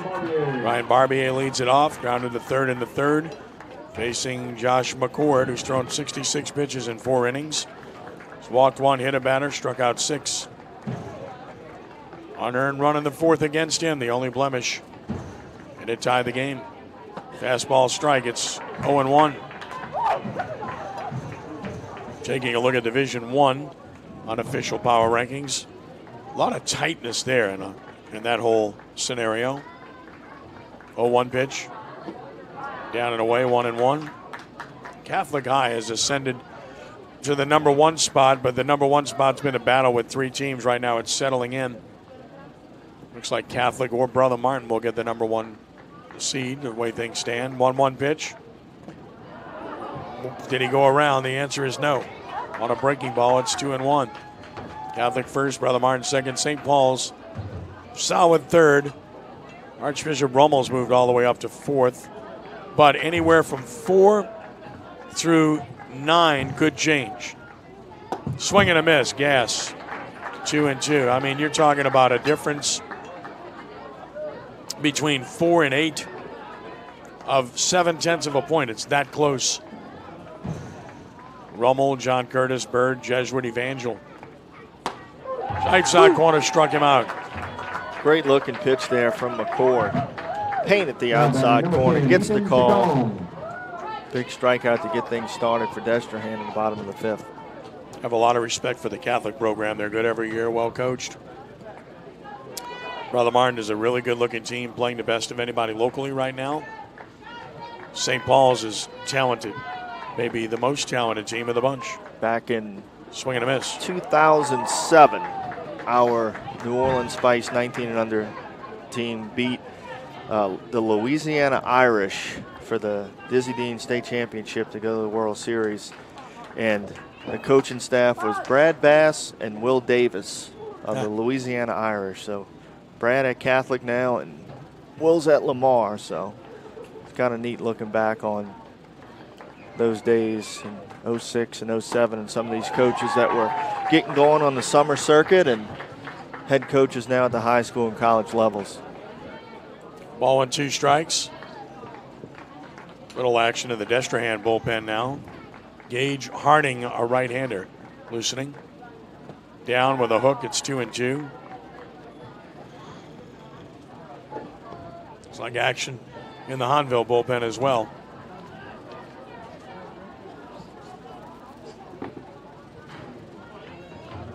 Two and 2 the count. Looks like number 1, Cameron Schmill, throwing for Hahnville in their bullpen. 2-2. Struck him out. Nope. Foul tip, could not hold it. Chacon stays alive. Trying to get aboard. Starting off the bottom of the 5th against McCord. Ethan back in.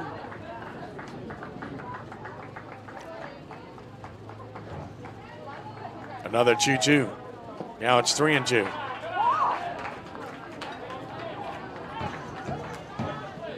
Any base runner important here. But really, that whole Division I, all the way down to St. Augustine, I think anybody would have a chance to win a game or pull an upset. Yeah, anybody can beat anybody in that bracket. Payoff pitch swung on a miss. McCord heats him up and gets him, and that's 8 strikeouts for McCord. 2 gone, and now Mason Lucky, who's singled in 2 trips.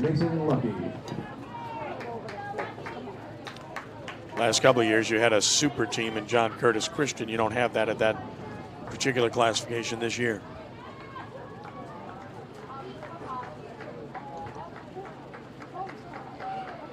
Lucky takes a strike over the inside edge. Tioga number 1 in 4A unofficially, with Brobridge second, but Lakeshore is number 3. They had their 24-game win streak snapped by Pearl River yesterday. Strike called, 0-2. What a job Steve Saravolo, Greg Battistella have done with the Lakeshore program. Pearl River, by the way, they're good. They're 7th. Salmon is 10th. Franklin's in 18. Riverdale 22. Bellchase 24. Warren Easton 27. Strike 3 call. What an inning for McCord. Strikes out the side. He's got 9 strikeouts in the game. We've played 5. Still tied 1-1. Back in a moment here at CrescentCitySports.com.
On to the sixth we go, tied at 1.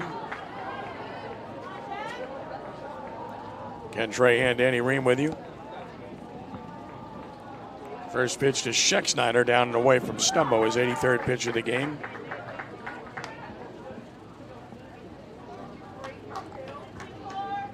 He's pitched very well. 1-0. Toward third hard. And through the third baseman. Schexnayder aboard with a go-ahead run on what has to be an error on Ford. Ball was hit really hard by Schexnayder. Ford just couldn't make the play, got through his legs, and what a huge way to get things started here in the sixth for Destrehan with that leadoff man on. We'll see if they go to the small game and a 1-1 ball game here late. T.J. Thomas is grounded out, walked. Schexnayder a lead, time called as they try to get an indication.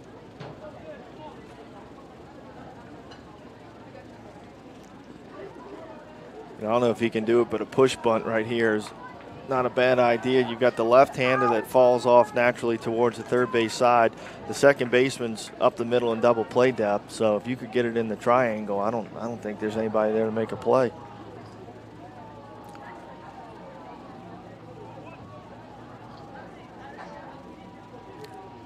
Here it comes. Gonna bunt, popped it back here. Out of play, 0-1. I tell you what, based on the angle of the bat, it looked like that's what T.J. Thomas was thinking. Yeah.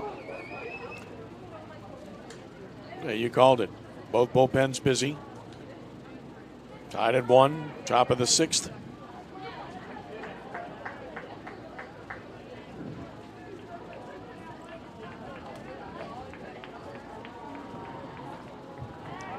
Runner back.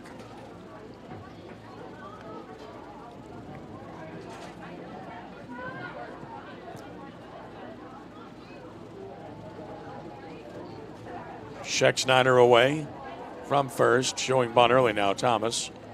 And he pushes it beautifully toward first. First baseman shovels, and he is safe, a base hit. Beautiful bunt by Thomas. Bunts for a single. Destrehan has it going here in the sixth with nobody out. And now Dave Beaudry wants to argue with the base umpire that he was out at first. Another close play, Danny. Close play that goes Destrehan's way. And it's a big one here late in the sixth. First and second, nobody out now after that. But what an excellent bunt there by T.J. Thomas. Exactly what we talked about. You could see it was open there. They saw it as well. And execution, that's what it comes down to. Time and time again, Ken, you know, we see teams that can't get bunts down and it comes back to haunt them. Well, there's a really well-executed play by T.J. Thomas. First and second, nobody out for Destrehan. Not a criticism of the base umpire, but he's had a very interesting and active day. A lot of calls that both coaches have talked to him about in this game, which means they've been tough calls, obviously.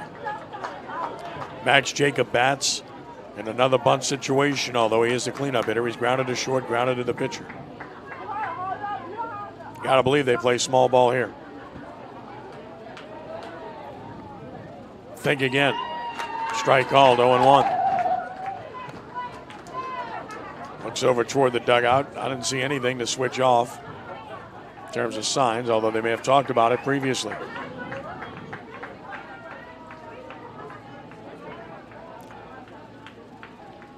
And the 0-1. Down and out, a breaking ball, so the cleanup hitter's up there to hit, Danny. 1-1. Looks like Chris Meir must be content with having the go-ahead run already in scoring position. He's going to take 3 cracks at it. Ball and a strike. Pitch to Jacob in the dirt, and the runners do not advance. Well, the runner at second did not read it initially, Schexnayder, and if you don't get that initial read, you don't want to break late. Terrio got a piece of it, then couldn't find it, but then located it. It's a big play. If you get the runners second and third there, it changes everything with nobody out. Instead, 2-1, 2 on, nobody out. Runners still at first and second. Stumbo to the plate. And it's 2-2.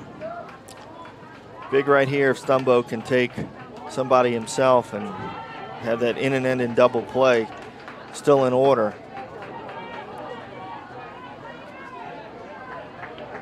It's a big matchup right here with Max Jacob.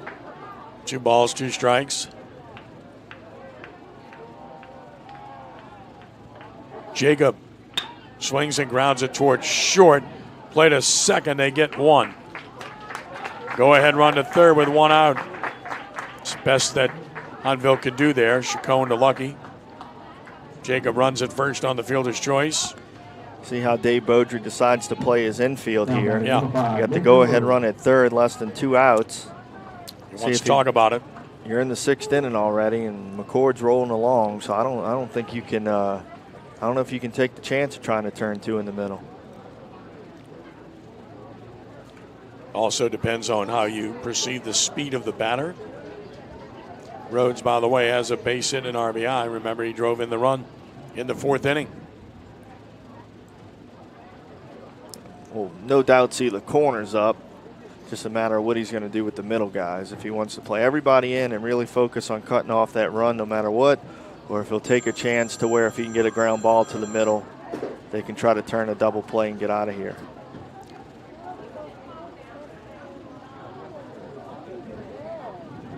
Home plate umpire going to the mound to try to break this up. They talk about what to do here.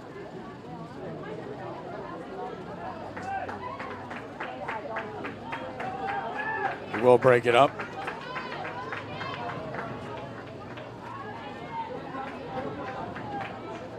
And now Rhodes in a big situation.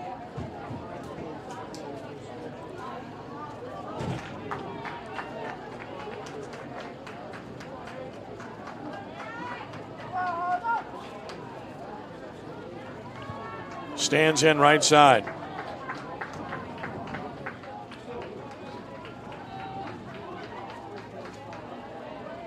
Stretch and the pitch. Showed bunt, took a ball. It was going to be a safety squeeze, 1-0. Interesting decision. Pitch was away. Rhodes pulled the bat back, and with the third baseman way in, Ford could come down the line safely without being in danger. Not Ford, but Schexnayder, I should say. Ford, the third baseman. 1-0 the count on Rhodes. Runners lead from the corners, and they'll sort of first try to keep that runner close and keep him out of scoring position. Well, Hahnville with the middle infielders back, so they're going to try to turn the double play here if they get it. But if you don't turn it, Destrehan will take the lead. Pitch. Swing and a miss. 1 ball and 1 strike.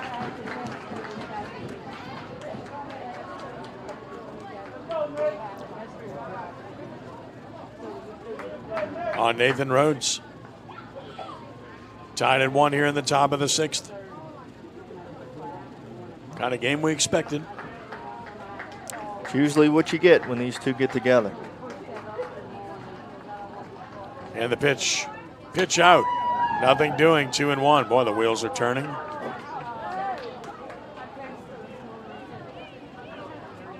That to guard against the safety squeeze or the squeeze and to guard against the steal. Now Destrehan gains the edge. 2-1 the count. Pitch from Stumbo is outside and low, and it's 3-1.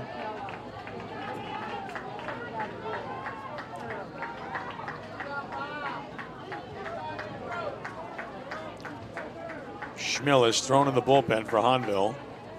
3-1 the count.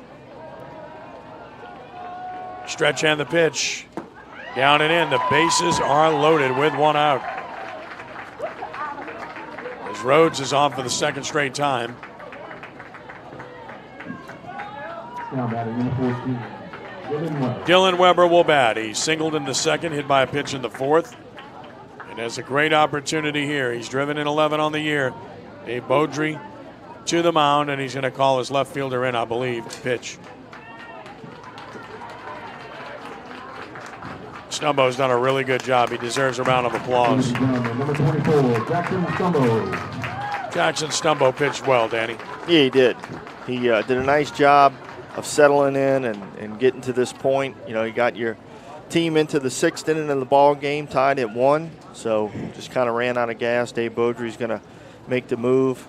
Looks like Colin Mays, I believe that is, coming in the ball game. So Mays takes over, right-hander. What a situation to inherit. The bases loaded and one out. He's got a 1.58 ERA and 31 innings pitched. This is his 8th appearance, so he's got a decent amount of innings, one of the top inning count numbers on the pitching staff for Hahnville at 31. That puts him 3rd as far as most innings thrown this year. So Mays has been out there a good bit, and only 1.58 ERA, as I mentioned. So he's got to come in and try to take somebody himself, a strikeout, a pop-up on the infield, something that doesn't allow runners to advance, try to get his team to, 2 outs where they can back up and kind of play defense and go wherever they need to get that final out in the inning. Mays to the mound, and Adam Lorio takes over in left field for Hahnville, so he enters the game in left. Mays taking his warm-up tosses.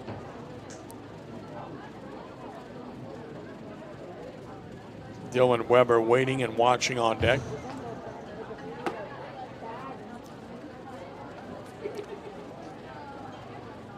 Game on the line here in the 6th inning. Again, the winner, if it happens to be Destrehan, they're the outright district champion. If it happens to be Hahnville, then you got to share the district title, and Hahnville will have swept the season series.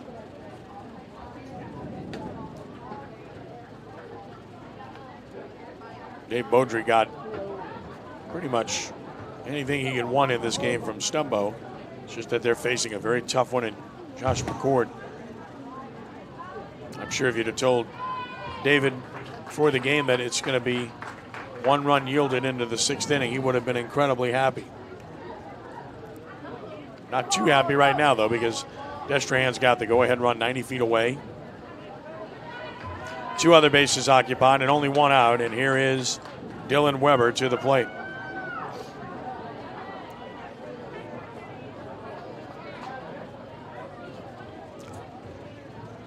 Weber stands in. Hahnville a double play depth in on the corners. Double play depth up the middle. First pitch on the way. Look out, he hit him, and it's a 2-1 game. So the very first pitch from Mays produces a run. Schexnayder scores. Jacob to third, Rhodes to second. It's 2-1 Wildcats. RBI number 12 for Weber. Doesn't get any easier than that. You feel bad for the pitcher.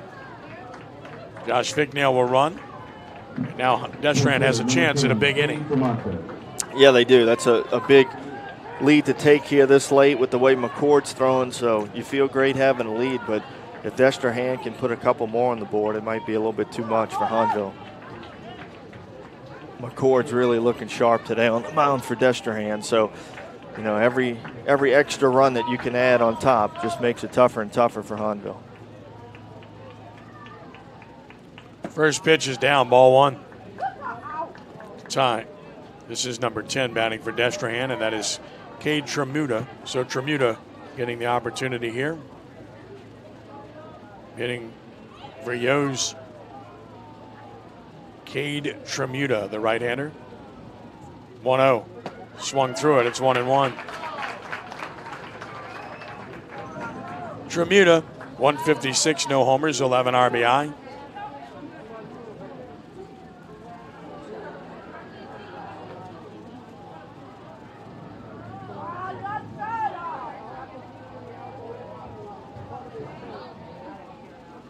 Breaking ball missing away. It's 2-1.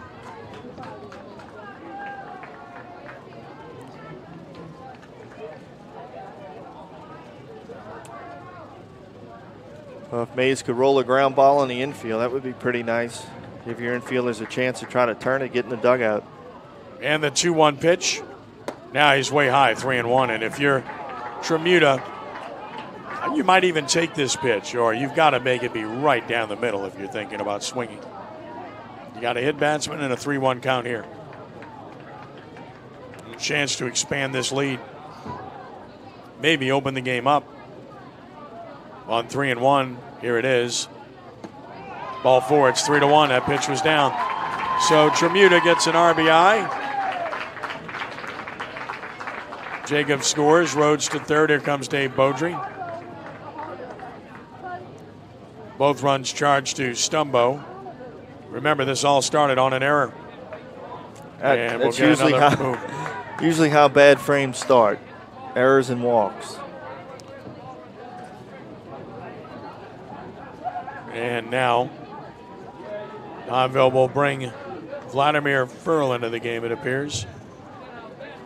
He'll become the third pitcher of the game. Mays faced two batters, could not get either out. And now Furl. Big right-hander to the mound. 6 foot 185, just a sophomore. 6 appearances, 2-2, 8.27 earned run average, 11 innings, 17 hits, 15 runs, and 13 earned. He's walked 7, fanned 11. Destrehan with a real chance to put some distance between themselves and Hahnville here, especially with McCord on the mound, with, as you mentioned, the way he's throwing.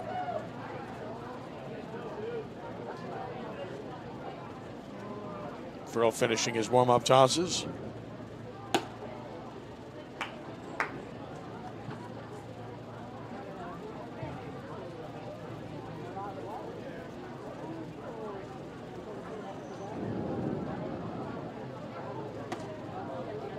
(3-1) here in the 6th. Ken Trahan, Danny Ream with you from Boutique. And well, the sun shining brightly. It started off as a bit of a cloudy afternoon, but no more. A lot of sun shining. Right now it's shining on Destrehan. Danny, you get the feeling if 3-1 is still in play for Hahnville, anything more with the way McCord looks, I don't know that it is. Yeah, you've really got to stop the bleeding right here and keep it at 3-1. That's only a 2-run game, so if you get one man on base, you at least have the tie and run, at the plate, where one good swing could tie the game up. But any more than a couple, it's gonna be pretty difficult. With the way McCord's throwing, he's got to make sure on the other side, he's got to make sure he stays loose. There's a drive to left, hit pretty well. Left fielder is back, track. It's over his head up against the wall. 1 run home, 2 runs home. And Destrehan opens it up. It's a 5-1 game on a 2-run double by Dustin Weber. The Wildcats have opened this one up. That ball was absolutely crushed by Dustin Weber out to left field. Took the left fielder all the way back to the wall. Couldn't make the play. And Destrehan may have just broken this one open. And let's hope the left fielder's okay. Trainer's going out as he crashed into the wall hard. Great effort, but crashed hard into the wall. So they're checking on him.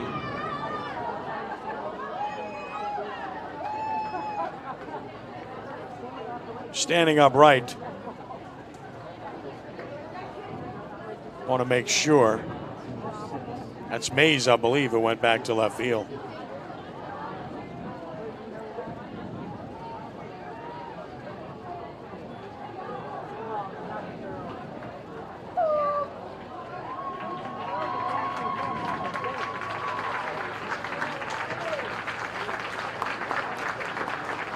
Nice round of applause. We'll stay in the game.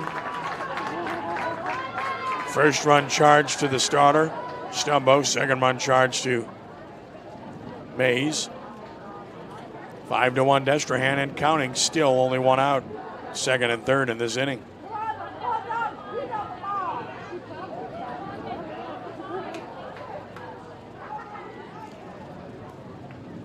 And now, looks like we might get another pinch hitter here. We'll check it. Chris Mears coming to the home plate umpire.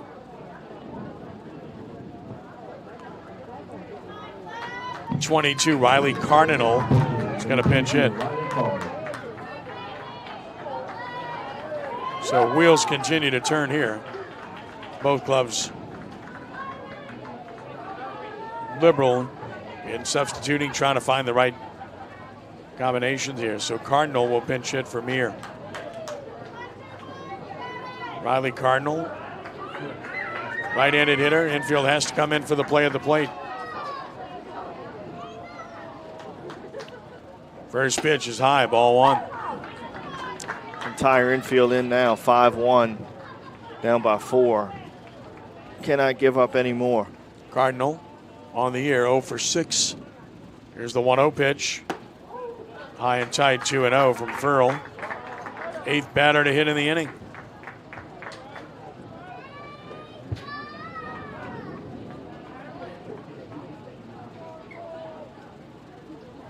Swing and a miss, 2-1.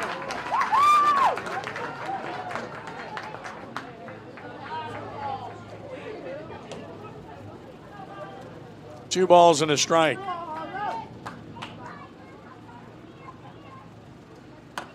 Jam shot. That's a foul ball. Foul ball. And the count goes now even, 2-2.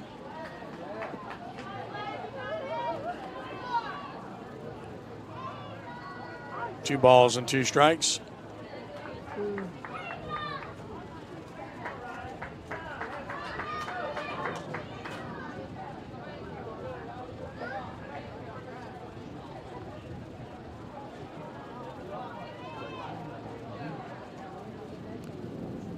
Home plate umpire walks in front of the plate, does some groundwork himself.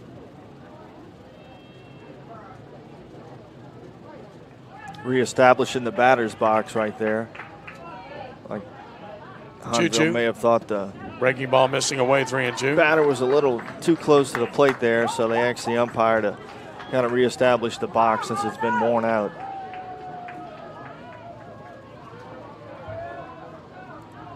Payoff pitch. Ball 4 high, bases loaded again with 1 out. Well, that much is going right here in the top of the 6th for Hahnville. Now batting number 13, Destrehan back to the top of the order now with Morris headed to the plate. And another courtesy runner to first base for Destrehan. That will be number 3, who is Brock Meir re-entering. Again, welcome to high school rules. And now another pitching change as Furl faced 2 hitters and couldn't get either one out. So the Destrehan offense getting alive and the Hahnville bullpen just unable to stem the tide. No, really hasn't worked out after they took Stumbo out of the game. Hasn't worked too well with these other arms that they've opted to go to. And looks like now Coach Beaudry may, since this is their last regular season game, might just be getting guys some work at this point. Get some different arms out there. Cameron Schmill is going to get the ball. He had been warming up earlier. But no matter what happened today, this has been a heck of a run for this Hahnville team to respond the way they did after a 1-12 start to be firmly locked into a playoff spot.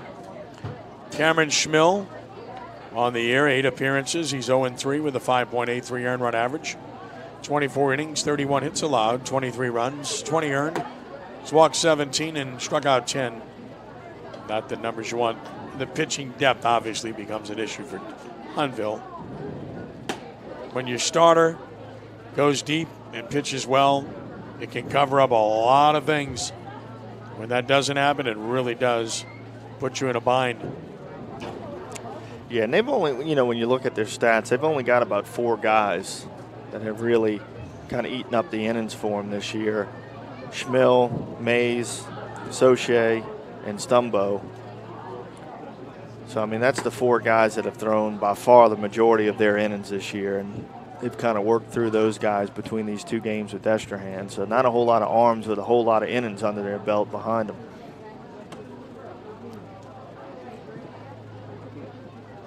Now pitching for the Tigers, number 1, Cameron Schmill, the 4th pitcher of the game, taking over.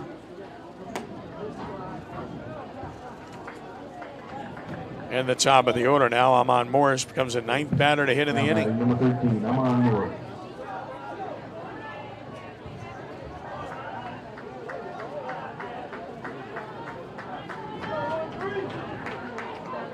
Bases loaded, 1 out, infield in, all around. Stretch and the pitch, down and out. Nice pickup by the catcher, Terrio, 1-0.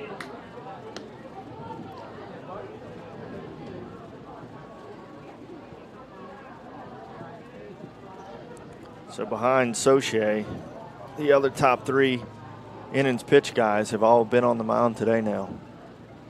Way high, 2-0.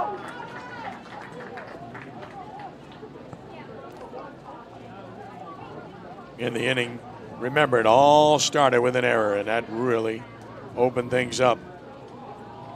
2-0 pitch, 3-0. Threatens to bring home another. Along with that error, you've had 3 walks in the inning and a hit batsman. 3 balls, no strikes. Strike called, 3-1. Making me a race now. I hate when this happens.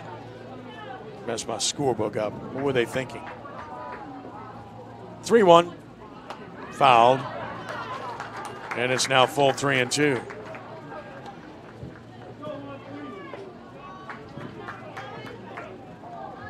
Five to 1. Wildcats here in the 6th. 3 balls, 2 strikes. Schmill delivers. Morris swings and he misses. Struck him out. 2 outs. Any chance for Hahnville is to get out of this without any further damage. Avery Schexnayder has other ideas. Remember, he started this inning when he reached on the error. On the ball, hit to third, and then scored a run.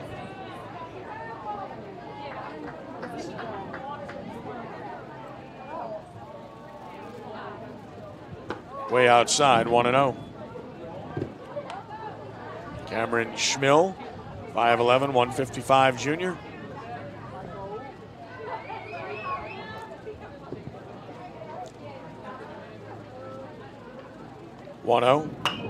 Driven, foul. Watch the cars.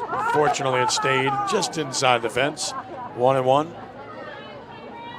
I strategically parked about 400 feet away. Yeah, I'm way out there in the second lot. I had a chance to park a lot closer, but I didn't. It's called a veteran move. That's right. Know your ballpark. Know your park, but also know your knee, unfortunately. Here's the 1-1. Breaking ball down and out. 2-1. That's another conversation for another day, which I'd prefer not to have. 2 MRIs later. 2 balls and a strike. How's that insurance you sell, by the way? Here it comes. Down and out, 3-1.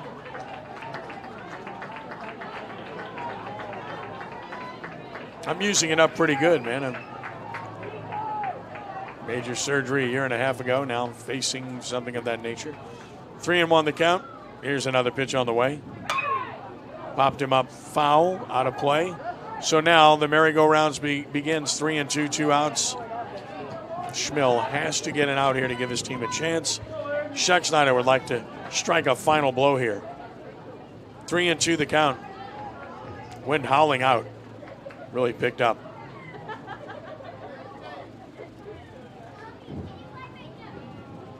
Schmill ready. Payoff pitch on the way. Runners go, and a swing and a fly ball to center. Carrying well. Center fielder back. Should have a play. Making the catch. Barbier, and Schmill did a good job. Came in and got 2 outs to get out of this thing. But 10 men come to the plate. And 4 runs score in the inning. There was one big error in the inning, of course, that opened everything up. And there were just 2 hits. 3 left. 6 left now for Destrehan. They've left the bases loaded twice. Bottom of the 6th, it's the Wildcats 5 and the Tigers 1 at CrescentCitySports.com.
Well, we go to the bottom of the 6th inning. Hahnville needs a rally. They trail Destrehan 5-1.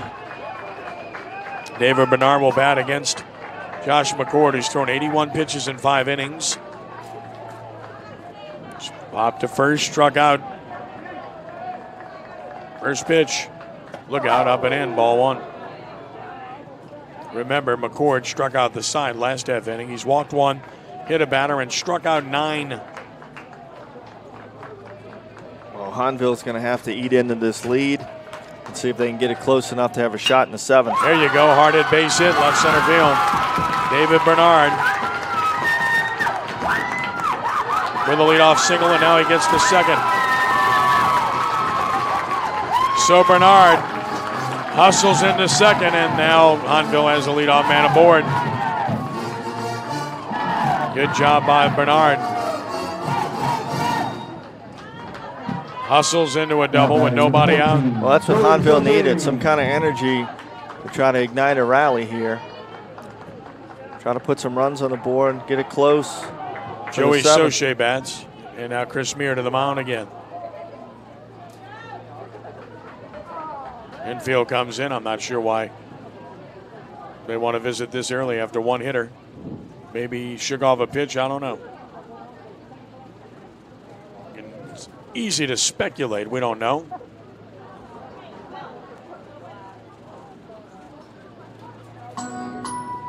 So the clock is on, right? Just kidding. Major leagues do have a clock, but who pays attention to it, right?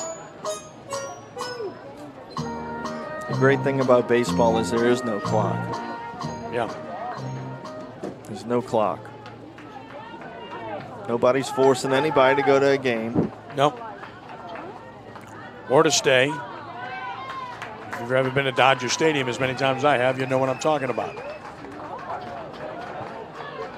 Although I'd be less than honest if I told you I didn't leave early on a couple of occasions there too. With that traffic, getting out of Chavez Ravine. Stretch pitch. Bounced it down and out, 1-0. But I would never leave Busch Stadium early. That's sacrilegious. That's right. Stay to the final out. 1-0 the count.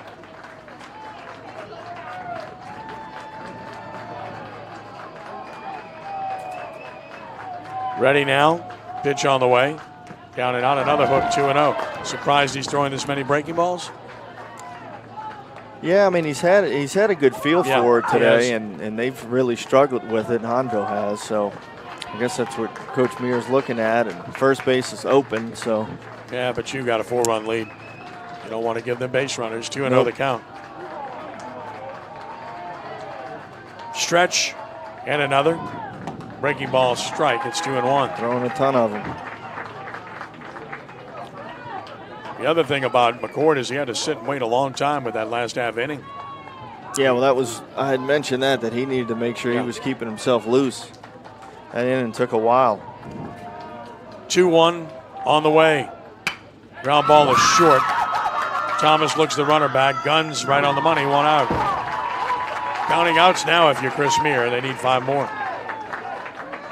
1 gone. Colin Mays will bat. Mays has popped to second. He's walked.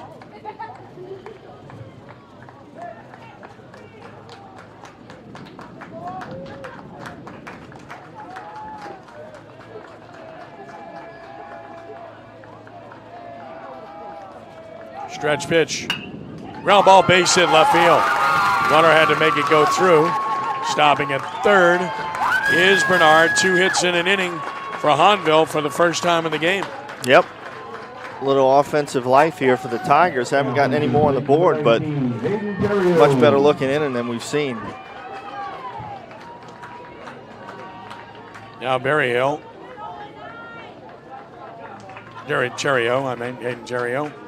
Terrio's been hit by a pitch, reached on an error.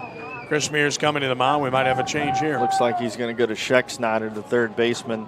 So we'll have an infielder come in McCord's spot to play third. If that's the case, both starting pitchers go 5 1/3 here today. McCord will get a nice hand. He struck out 9. Stands to win this game.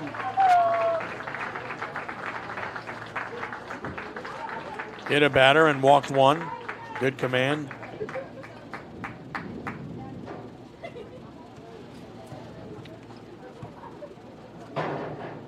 So the Wildcats go to the bullpen here and bring in the right-hander, Avery Scheck-Snyder.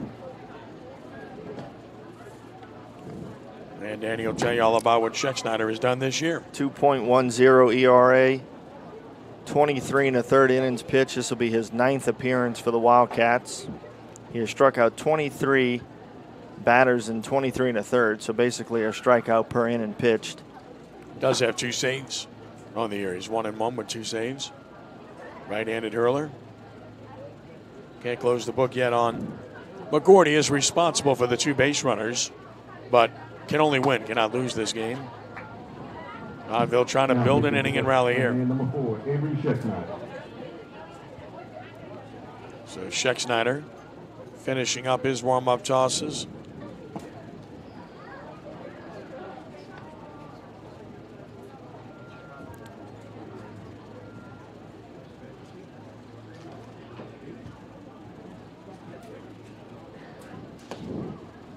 Again, 5-1 here in the 6th inning. Just threw a slider in his warm-up pitches. That was pretty nasty looking. Both of these teams heading to the playoffs. As mentioned earlier, Destrehan most certain to be a home team, Danny. Hahnville looks like most certainly will be a road team.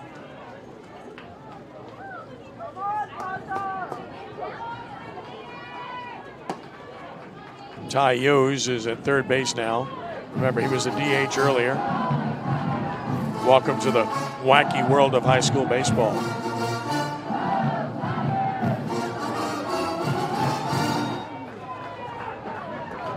Hayden Terrio bats.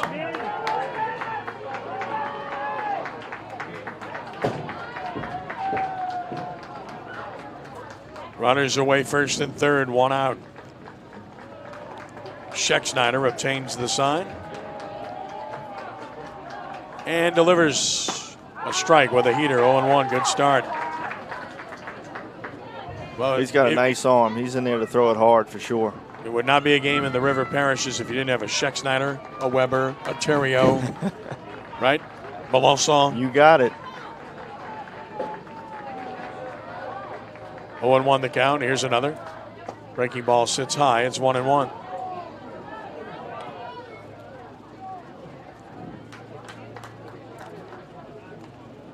1 ball and 1 strike. Ready once again. Right-hander with a 1-1 pitch. And a ball ripped into left field. Right at the left fielder. Caught by Weber. Runner tags from third. He'll score. And it's a 5-2 game. If Destrehan counting outs now has reduced the number to 4. Hard hit ball. Ball was hit a ton right at Weber out there in left field. Runner able to tag and score, so it's 5-2.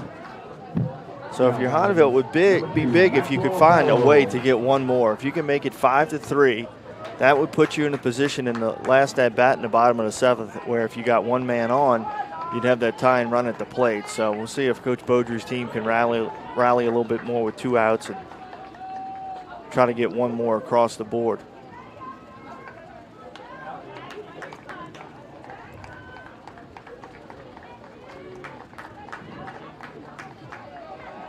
Stretch.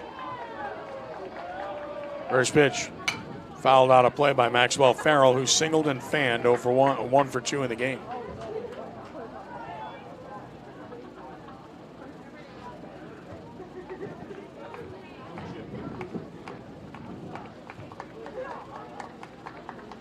Run is charged to the starter, McCord.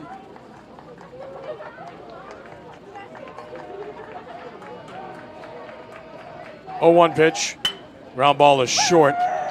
Down to get it on a knee nicely. Thomas flips to second. Force play, inning over. 1 run, 2 hits, 1 runner stranded. 5 left for the Tigers. We played 6. Destrehan leads at 5-2. Back in a moment at CrescentCitySports.com.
On we head to the 7th inning, 5-2. Now batting for Destrehan, number 1. The score. TJ Thomas. And here in the 7th inning, Destrehan on top. Thomas leads it off, takes a strike call from Schmill. TJ Thomas had a base hit in that decisive 4-run 6th. He's also walked. He's 1 for 2.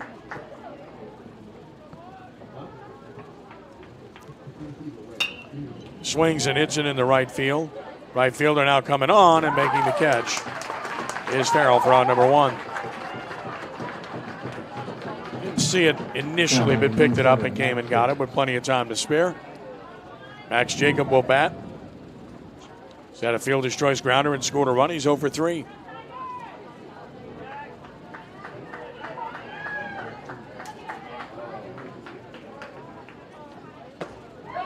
And that's a strike called. Schmill gets ahead.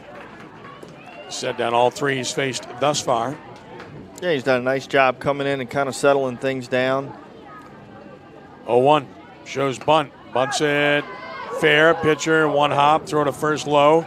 But dug out by Bernard for out number 2. So now he's set down all 4 he's faced. And here's Nathan Rhodes, who has a base hit, RBI walk.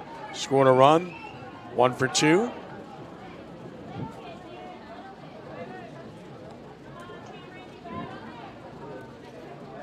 Here's Rhodes. And that's right down the middle for a strike. If we had to pick a star of the game for you to talk to at this point, I would think it's Josh McCord. Huh? Yeah, I would agree. 0-1 is a swing and a miss at a hook. And it's 0-2. McCord went 5 1/3, 5 hits, 2 runs earned. He walked 1, struck out 9. Seems to be well on his way to being 4-0 on the year, barring a rally by the Tigers. 0-2 pitch on the way. Breaking ball and a little fly ball into center should be caught.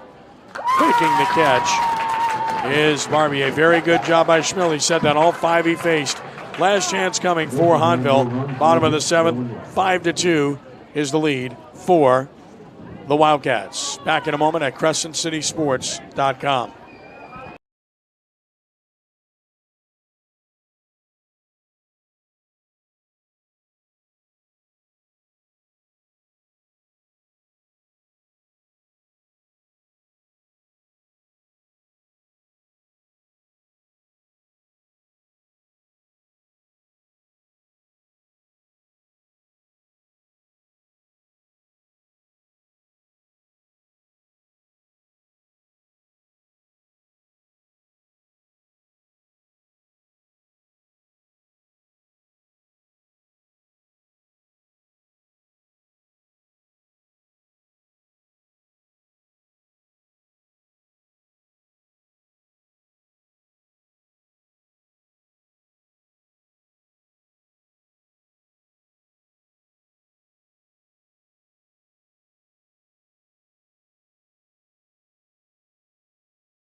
Last chance for Hahnville as we go to the bottom of the 7th inning, and it's going to be Brant Dupuis to bat in the 8th spot here.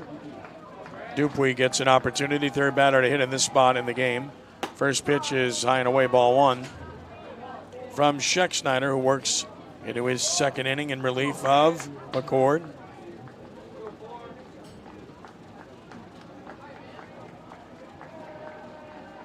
Dupuis waits for the 1-0. It's outside, 2-0. Trying to get something started here for the Wildcats in the 7th.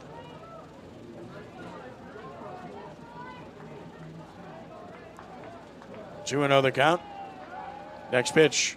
Now it's 3-0, way low and outside. Dupuis will take a pitch, if not 2, right here. 3-0 the count.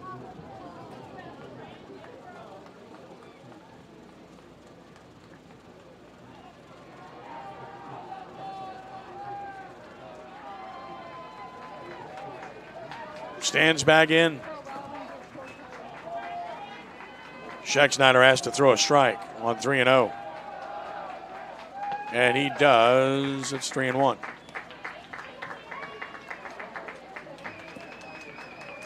So 3 balls and a strike. Schexnayder back in.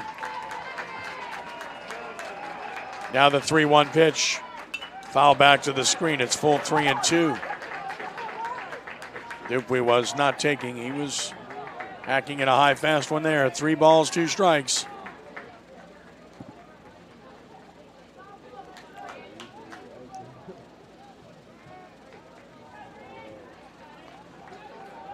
Now the payoff pitch is on the way. Swing and a miss. Struck him out. Came back from 3-0 to get Dupuis. Great job by Schexnayder. 1 out. Now Ryan Barbier grounded out and struck out.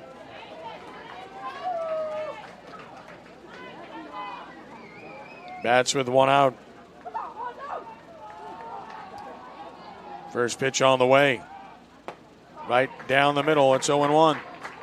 This is number 5 batting for Hahnville. And that is Mason Long. So Long getting a chance here. 0-1 the count.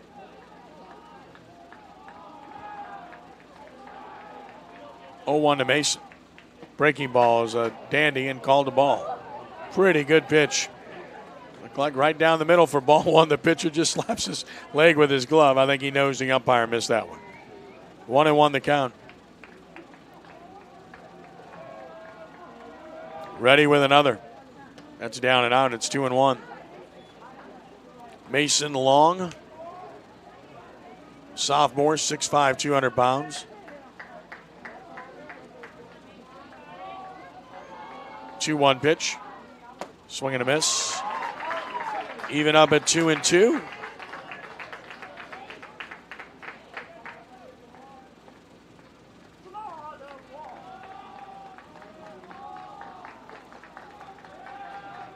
Now the 2-2 pitch. Ground ball is second. Handled by Morris. Flip to first. 2 gone. And Destrehan is 1 out away from a big win here. Now batting number 10, Ethan Chacon. Ethan Chacon will bat. He has had a rough day with 3 strikeouts. Would like to get aboard here and change the dynamic. Good player. Came in at 310.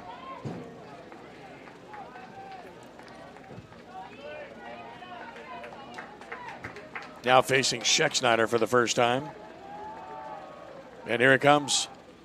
And that's a fast strike. It's 0-1. Danny Ream will talk to the winning coach. And a star of the game. 0-1. Down and back to the screen, 1-1. Scoreless into the 4th. Destrehan got a run on the top of the 4th. Hahnville a run on the bottom of the frame. But then Destrehan the big 4th spot in the 5th. And the 6th, rather. And Hahnville answered with a run on the bottom of the 6th. Brings us to where we're at. 5-2 and the 1-1 pitch. Breaking ball, strike. It's 1-2. And now Destrehan is a strike away from a big win and splitting the series and winning the district championship. 1-2 the count.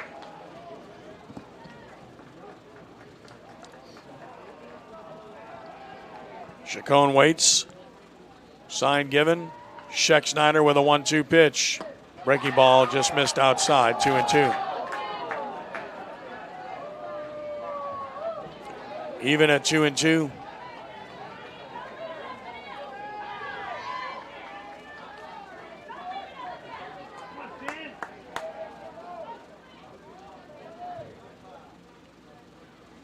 Ready once again, the right-hander Schexnayder brings the 2-2. And he just got a piece of the breaking ball, fouled it off the catcher. Holding 2-2.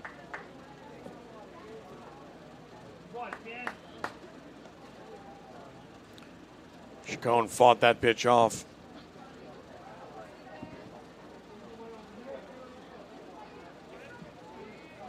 Ethan back in.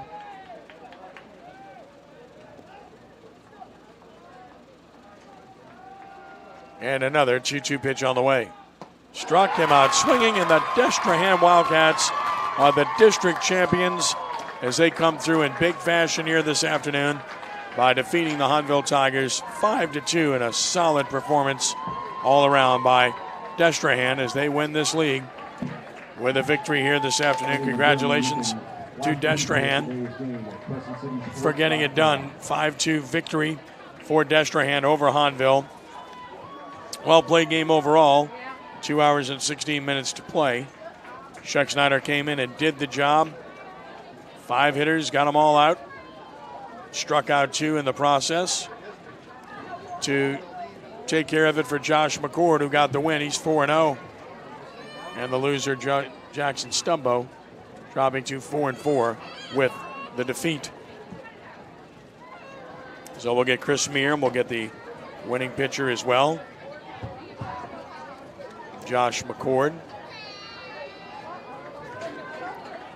come over, and as soon as we're done here, we'll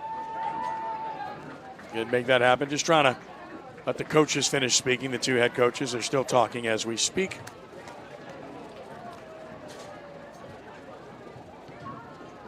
And now we'll get Danny Ream, and we'll get the winning pitcher as well, Josh McCord, with Danny Ream as he gets him coming to home plate here. And as soon as he's got him set up, we will throw it down to Danny with our head coach and our star of the game. So let's go to Danny Ream right now. Danny, take it away. Go right ahead. All right, thanks, Ken. Down here on the field with winning pitcher Josh McCord. Josh, I know it had to feel good to get out there against Hahnville and put on that kind of performance for your team. Feels great, getting the win, especially over here, and coming back after a loss. It's huge. I know you had some tenderness and some things you had to work through this year, but you looked pretty good out there today. Had a lot of pitches working for strikes and really pounded the zone. Thank you. I've been working back all year, and I feel great. All right, Coach. Congratulations, outright district championship. I'm sure that means a lot. You didn't have to share it. Yeah, I mean, it's not everything, but it always means something to win district, especially when it comes down to the last game. I'm just proud of the way our guys responded. We didn't play well on Monday, but a lot of that was due to the fact that Hahnville really played well, and we kind of took one on the chin, And then for 48 hours, we had to listen to how tough of a schedule they play, and how we got whooped, and see it all over social media. So for our guys, we took it as a challenge, and we know we play a tough schedule as well, and there's a reason why we have 21 wins now, because we're a quality club, and every time these guys have had to answer the bell, they've come back and answered it. You've got one more non-district game, we believe, with Dunham on Saturday, and then you'll get into the playoffs. What do you expect to see from your club as you enter postseason play? Hopefully just to continue to play well. I mean, that's kind of the name of the game in high school baseball. Come out and play your game as well as you can, and make a team have to play really over their heads to beat you. And most of the time, that's effective. Every once in a while, you're going to get two teams that play well, and you really got to step it up. But for the most part, we just want to eliminate our mistakes and do the things that we're capable of doing and not try to do too much. All right. Well, best of luck to you guys in the state playoffs. Ken, back up to you. All right, Danny, job well done, and congratulations to Destrehan. Congratulations to Coach Chris Meir. Another great job by him, and another great job by the pitcher, Josh McCord, who pitched a whale of a game as Destrehan wins it by the score of 5-2. Let's give you the totals of the ball game. For Destrehan, 5 runs, 6 hits, 1 error. Strand 6 men on base. For Hahnville, it was 2 runs, 5 hits, 1 error, leaving 5 on base. Winning pitcher was Josh McCord, 5 1/3 innings, 5 hits, 2 runs. Walked 1, struck out 9, hit a batter to pick up the win.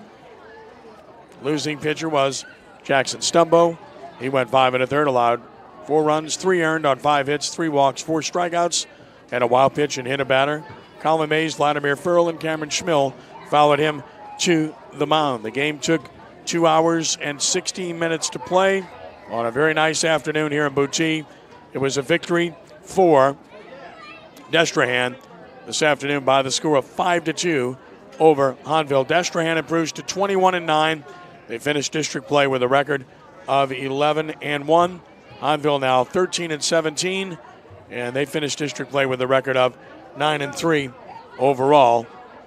And both teams will be heading to the playoffs, and looking forward to seeing how they're able to fare. Danny Ream rejoins us now for some final thoughts. Danny, obviously, Destrehan will be a home team. Hahnville will be a road team. Both will make the playoffs. What you like about Destrehan is their pitching. They usually catch it pretty good. Their pitching is good. We'll give them a chance against whomever they play. Yeah, I mean, you've got to like this Destrehan club. They find ways to win. They've done it a lot this year. It's a big district championship. They were able to win here today. I'm sure they're feeling really good. They've got another game with Dunham, so they can use that to stay sharp and get some other arms out there on the mound and make sure everybody's ready to go for the state playoffs in a home game. And then for Hahnville, I mean, it's a team to watch because Sauché can beat anybody in that opening round game. So definitely a good club that is coming along and has progressed well under Coach Beaudry. And with Sauché on the mound, they're capable of beating anybody. Well, obviously, 2 good programs. As we expected, a good game. They split the series. Destrehan wins the district. Both head on to the playoffs. And we want to give our special thanks to Chris Meir, to David Beaudry for a job well done on both sides as coaches and as people. They always help us out and cooperate greatly. We deeply appreciate them and their programs and their outstanding schools as well. Danny, it was a lot of fun this afternoon as always coming out here. Yeah, it's always great coming out here. Always going to be good quality baseball when these two teams get together, and had another good one today late into the game. Thank you, my friend. Yeah, always a pleasure. Well done, and well done job today by Peter Marshall, our producer, Glenn Riebert, our cameraman, for getting it done here in great fashion as well. They make it possible. We just talk. A final score here this afternoon, 5-2 victory for Destrehan over Hahnville. For Danny Ream, now this is Ken Trahan saying thanks for joining us and be a good sport. God bless you one and all. We are rounding third and heading home. So long.